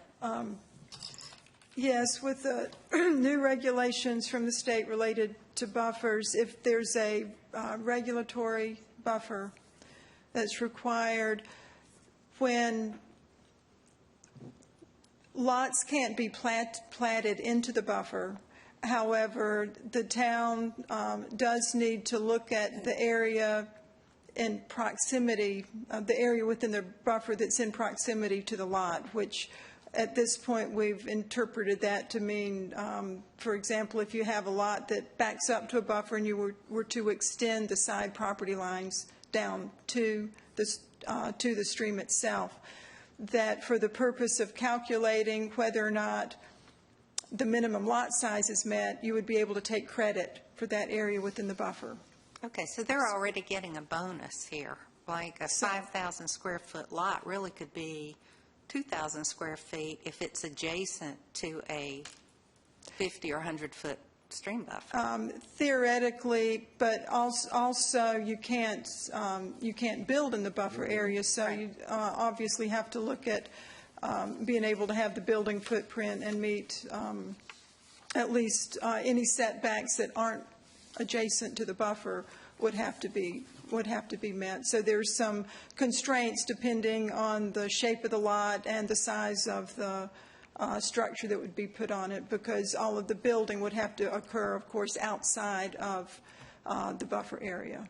Okay. But it would allow, particularly where you have where the minimum lot size is larger, I think it would likely have more of an effect where you could have, have the buildable portion of the lot smaller and then have credit taken for area within the buffer. Okay, but the net effect is stream buffers now are not as big a problem as they used to be in coming up with the number of units that you can get in there. Mm-hmm. So, in terms of the number of units, it's not affected because we calculate all of our maximum numbers based on the gross lot size. It includes the stream buffer area. As the owner of a lot of swampland, that's good news. But. Okay. I'm a little confused. There's a lot that has 5,000 square feet of buildable space, property owned by the property owner, or whatever, however you want to call it, and then it's adjacent to another area, and if you extended the side property lines back, there would be another 2,000 square feet. Okay. For our purposes, is that a 7,000 square foot lot or a 5,000 square foot lot? Because I just heard a few moments ago, that it's a 5,000 square foot lot, but it plays like 7,000 because it has this, but what we were just told is Well, be a that's- 3,000 plus 2 would make 5. If your minimum lot size is 5,000 square feet, and you have 2,000, let's say that you have 2,000 square feet of area in the buffer behind your lot, then theoretically, you can't plant your lot into the buffer area. But theoretically, if all of the other dimensional requirements worked out based on the size of your home and things of that nature, theoretically, your actual lot that is platted could be could be 3,000 square feet, Right. because you would be able to have credit for the 2,000 square feet behind you. So, And so in looking at that, we would, a 3,000 square foot lot adjacent to the stream buffer in that scenario would be considered a conforming lot meeting the lot size requirements. so a lot in this instance that was referred to earlier as a 5,000 square foot lot is already incorporating any adjacent buffers land that would be attached to it effectively. It's more of an exercise at the time when the site plan comes through, when we're evaluating these lots. There could be smaller lots adjacent to a stream buffer. The lot would be, it could be 5,000. It could conceptually be 3,000 square feet when you look at the plat, but in terms of determining compliance with the minimum lot size and zoning conditions, that credit would have to be given. And also in terms of someone walking down the street after everything's built, when they looked at it, it would look like a 5,000 square foot lot. Okay, thanks. Correct. Got that straight now.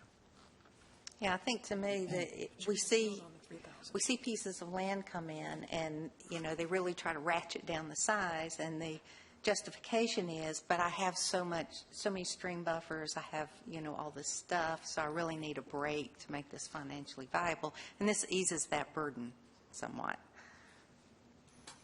But is the size house that you can put on a 3,000 square foot house with all the buffers and just, distance between buildings going to look like transition to Berkeley and the other areas? Yeah, I don't know what the layout, it looked to me like there were stream buffers there at the north, significant numbers, but. Well, that was my question. Are there stream buffers? I haven't seen That we don't know for certain if there's stream buffers until the time of the site or subdivision plan review. It's field determined at that time. What you see on the maps are basically what is shown on the town's GIS maps from a number of different sources, and that's always has to be field verified at the time of the plan review. Can I speak real quick? The north purple line there is basically the stream. So there'll be a 100-foot buffer coming south on that line. And then there's a 50-foot requirement along High House Road. So there'll be a 50-foot buffer along High House Road and a 100-foot buffer coming down from the north. Okay.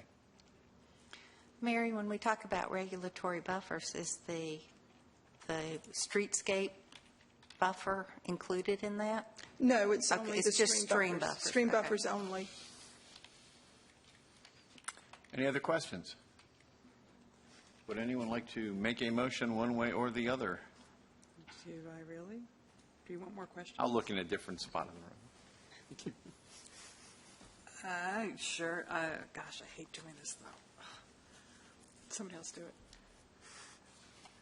All right, fine. Nope. I move that the board forward case number 15-REZ-23 to the Town Council with a recommendation for denial, as it is consistent with the comprehensive plan and all other applicable plans, and the denial is reasonable and in the public interest for the reasons set forth in the staff report and presentation. There is a motion to deny. Is there a second to that motion? We're in the middle of this right now, so we... I will second. Nancy, if you please. I I really feel bad for these people. I feel like the bigger issue is not necessarily in their control, but I think the lot size is, and I don't know if we're squishing too small of a house and not transitioning to the other areas. And I know that's in site planning, but I'm just not real comfortable. And I am the same way, between that and the traffic. I mean, I hate it for the applicant, but it's just the lot size for me and the traffic just doesn't work.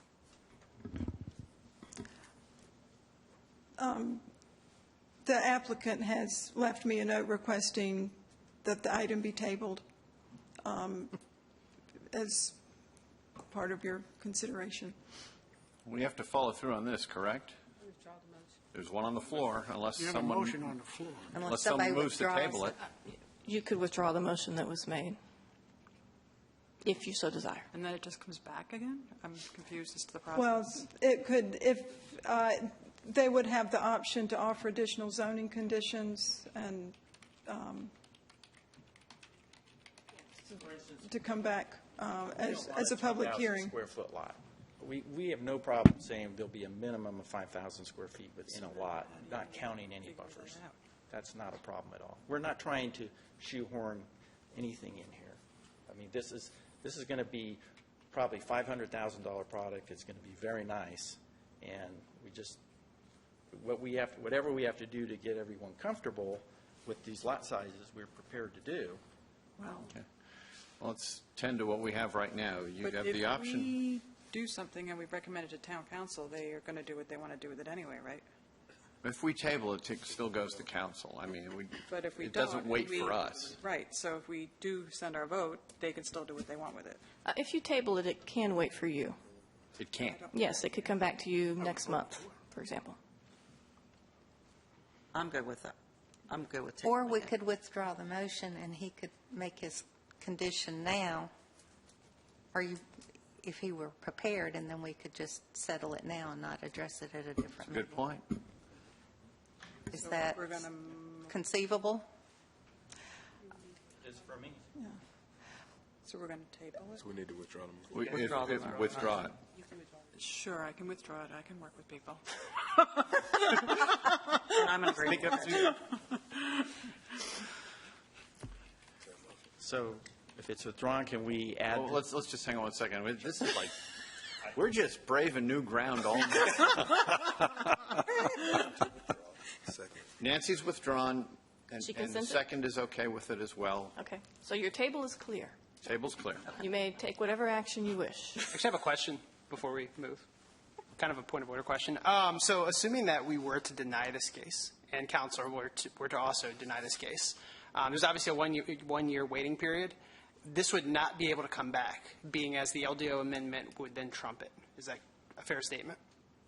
That's correct. It would not be able to come back with the TR rezoning With the unless there was a plan amendment Okay. to change the LDR designation. I just want to make sure that was clear. So this is pretty much if we're going to make a move with this TR, this is pretty much. Do or die. Ooh. There's no chance this is going to come back as a TR. Is I guess the point I was trying to clarify. I'm so confused. Everybody's looking at me to do something. Can I ask just a question about, just to make sure in my mind I know what I'm doing here, which is iffy at best. The site to the west, the transitional conditional use, is that also a minimum of 5,000 square feet? I don't believe that the zoning conditions did not include a larger minimum lot size. And that's the standard for transitional? Correct. Okay, so all right. Say that again? So what was your conclusion? So in my head, I'm thinking, we have this huge green blob here that's also 5,000 square foot lots minimum, right? And so my internal struggle is, do we just add this little tiny piece to it and be done with it? It looks like it's the last piece here. Or do we, make our last stand? That's what's going through my head. So I just wanted to make sure that See, I just go back to the process. the green side. How, when the rest of this stuff was going on for the last 18 months, did this property not know that they should have jumped in on board and not piecemealed it together all the time? we constantly are slipping in on a traffic study. So I don't want to punish these people, but how can we not look at this whole thing? I understand, but I probably can identify with it a Yeah. little bit more, being out where I am and being in the same position. You know, as a homeowner, you want to stay there, and then you see things just ballooning around you, and you start to panic. And as we were told at a developers meeting, you don't want to be the last man standing. Well, and I don't want to punish these people with, Yeah. obviously, they're 12, they're not going to So- do a traffic study, but where do we say, Exactly. can't they stop? Of course, you know, if we just look past the 100 limit for kicking off a traffic study, and just look at 98 or 68 plus 30, this is 12. If they build at R40, they're going to put 4 on there, so that's 8 houses. Effectively looking not so much at traffic study, but just how many more trips are we going to add between 12 and 4 and 8? I mean, I think our time to raise Cain was with those other cases. I tried. Yeah, we did. But, you know, and the other thing, you know, the game has changed somewhat over the years. We're talking about being forced to do a traffic study. They can do traffic studies all day long and not have to do anything about it, right? Down the road where they're making that, because that bridge hasn't been done, the railroad bridge, they're making left-hand turns death-defying at across 60 miles an hour traffic. Sorry, Mr. Officers, but you don't catch them all the time. And I've been told that that doesn't even meet DOT studies. Right. But this small site, even if they were forced to pay thousands of dollars for a traffic study, no way they could make whatever improvements were suggested. They're going to have to improve the front of their property, and that's, Yeah. So is That's there, Still tabling it? no, it's withdrawn. We're back to a blank canvas. So The is there a- applicant Mr. has Chairman, indicated interest in offering a condition, if you're so inclined to hear from them. I'm all ears. I'd like to offer 2 conditions. The first is that the lot size would be a minimum of 5,000, not counting any buffer areas. And the second would be the limiting 10 units versus 12 for the site. What does that do for density? What's that do for what? How does that reduces density? I'm just curious. That's The final density is going to be? Instead of 12, max 12 lots, only a max of 10 Right, lots. so you're going from 2.89 to what? Oh, I saw your question. I don't have a calculator. I have one right here. Because I'm assuming that zoning condition would also have to be. 4.14 acres, and there are 10 lots. About 2.5. I can't do it in my head. 0.5. Okay. Assuming somebody's better at math than me.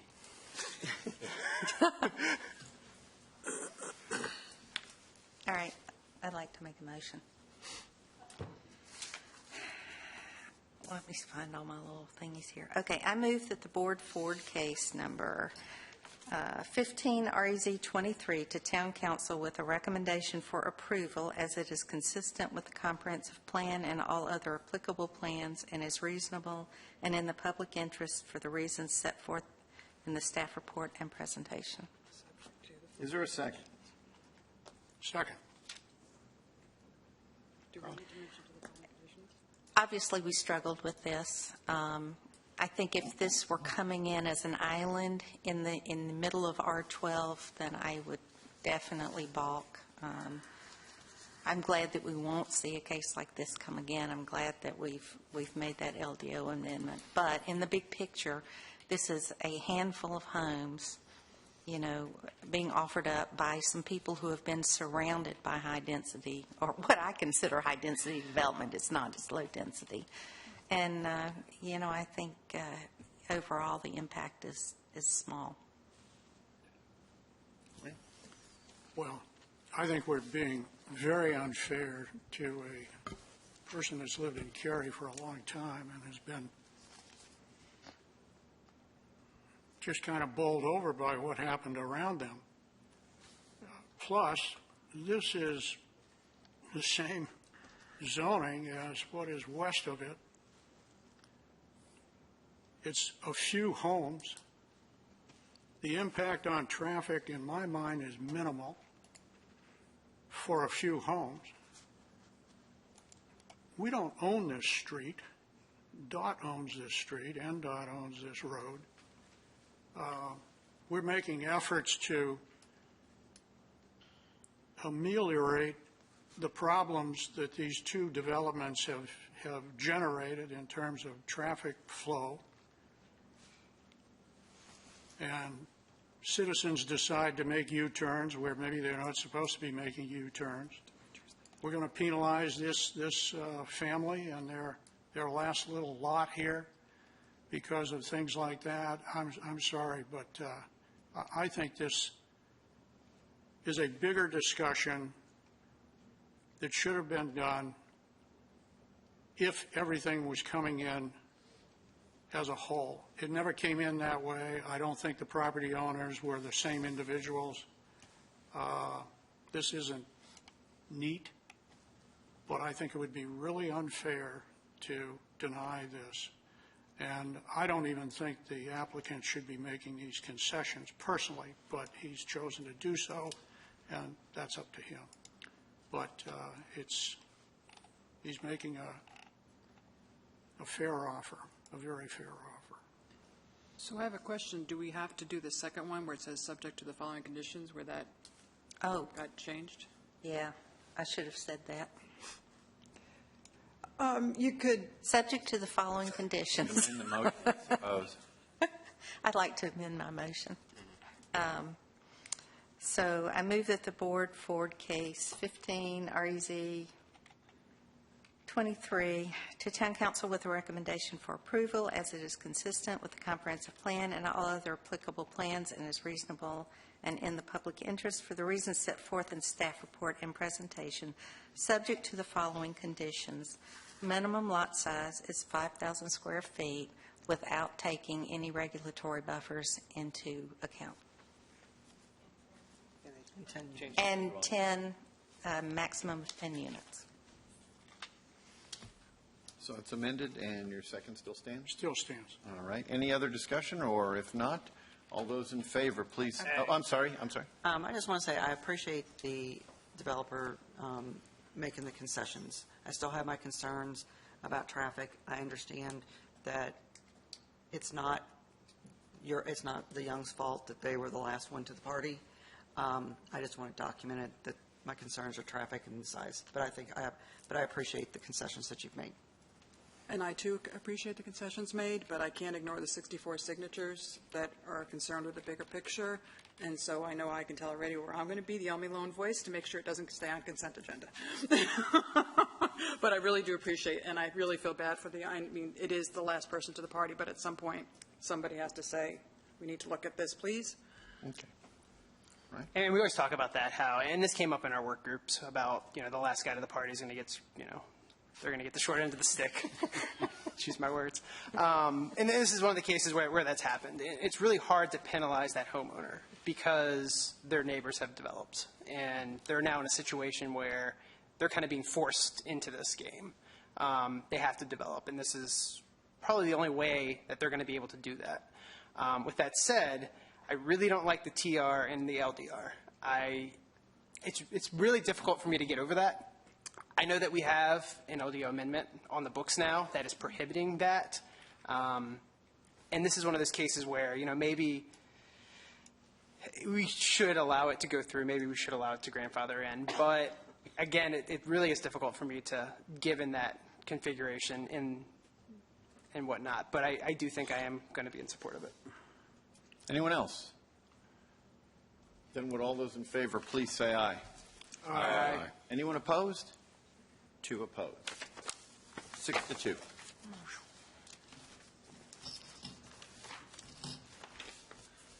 One more to go. This is a request to apply initial Town of Cary zoning to about 36 acres at the intersection of Barbie Road and Luter Shop Road. Here you can see the site on the Vicinity Map. This is Luter Shop and Barbie. The existing zoning on the site is R1 in Chatham County. The proposed zoning is R12 conditional use. The proposed zoning conditions would limit development to 50 detached dwellings, which is a density of 1.4 units per acre, with the minimum lot size of 17,500 square feet. And in this case, the same issues we discussed before with related to lot sizes and buffers would apply. Property is within the joint Chatham-Cary land use plan. You can see the boundary of the plan along the western property line. And this is also the plan just zoomed out a bit where you can see it in relation to a larger part of the county. There is a small area of stream buffer shown on the site according to Cary's GIS maps. At the public hearing, an adjacent property owner expressed concern with the potential location of a sewer pump station that would be on the property. And also a council member noted proximity of the site to Chatham Park, which is a 7,000-acre mixed-use development that was approved by the town of Pittsboro, which was noted that could just generally affect development in the area. The Chatham Park is located about 10 miles away on the opposite side of Jordan Lake. And that concludes staff's comments. Do we have an applicant to speak, or no? Guess not. See one. Would anyone have any questions on this? I noticed something in here about we haven't determined, as far as traffic goes, we haven't determined what the eventual size of these roads would be, like Looter Shop. We don't know if that's a collector or a thoroughfare. The roads haven't been designated in the plan at this point since it is in Chatham County. But that is something that's being looked at as part of the Imagine Cary update. Right, but if this were to develop now and Imagine Cary, which comes along much later, says this should be a 4-lane road separated by a median, this will always be a gap, right?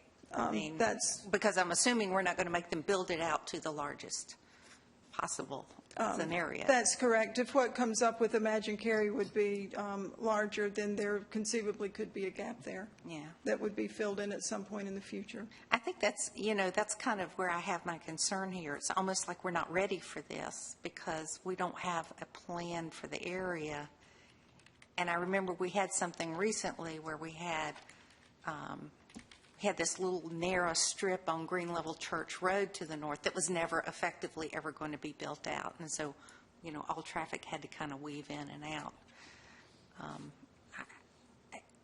I don't remember us recently having anything like this to deal with. I don't know, where we go from here. I have real concerns that we're going to let it develop and that we aren't ready for it. Any insight from staff?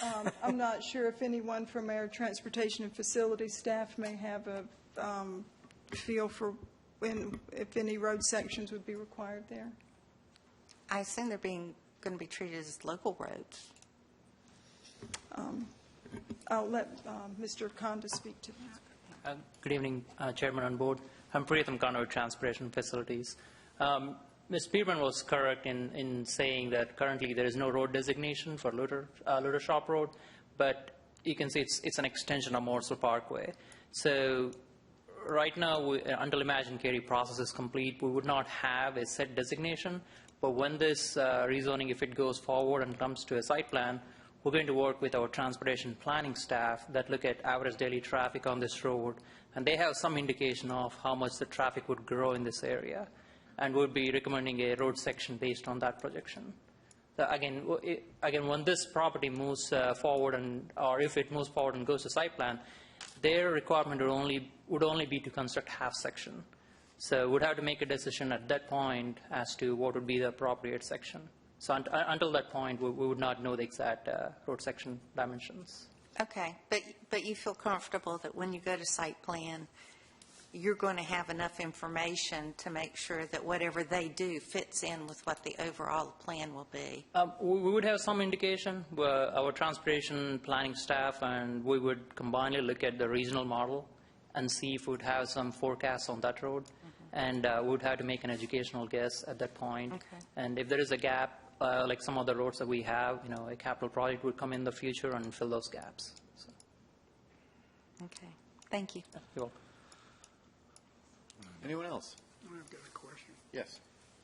The citizen concern was this pump station?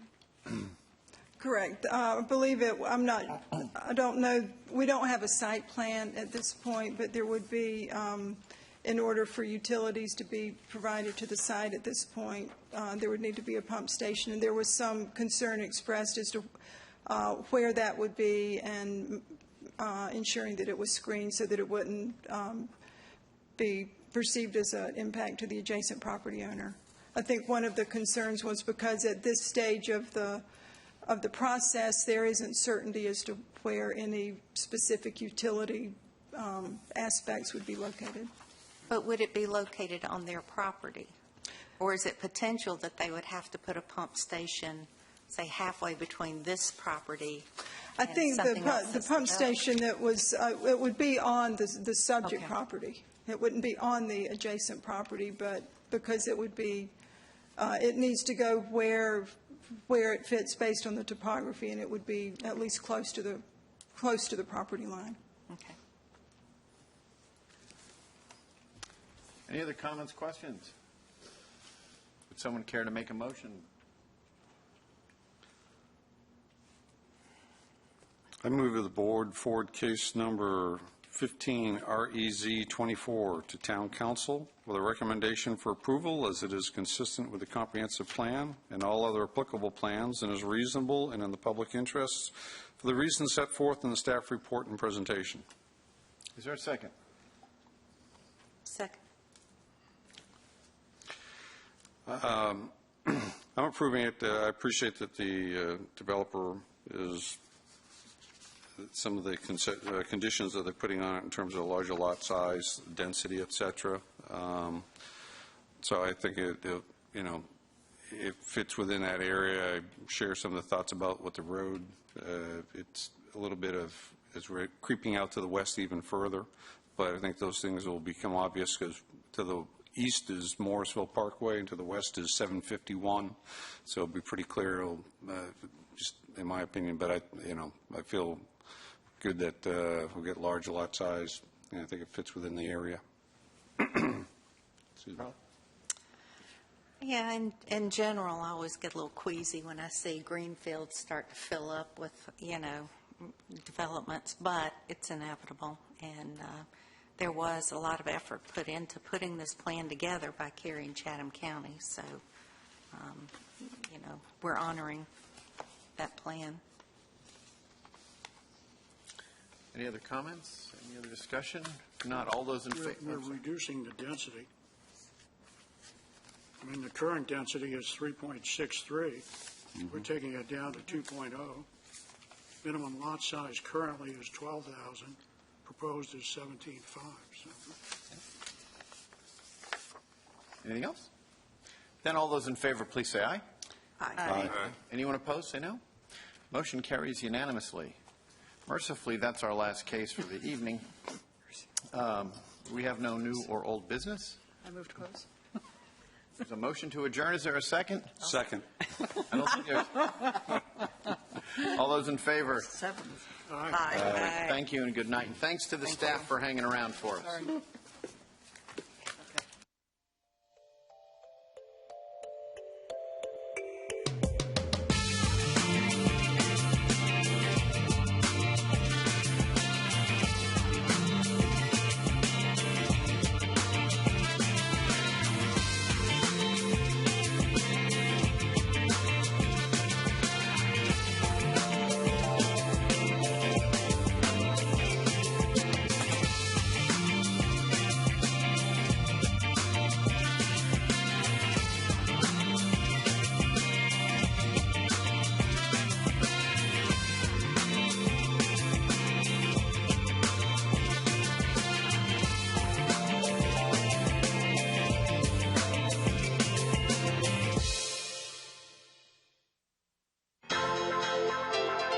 This has been a production of Cary TV. Visit the Town of Cary's website at townofcary.org.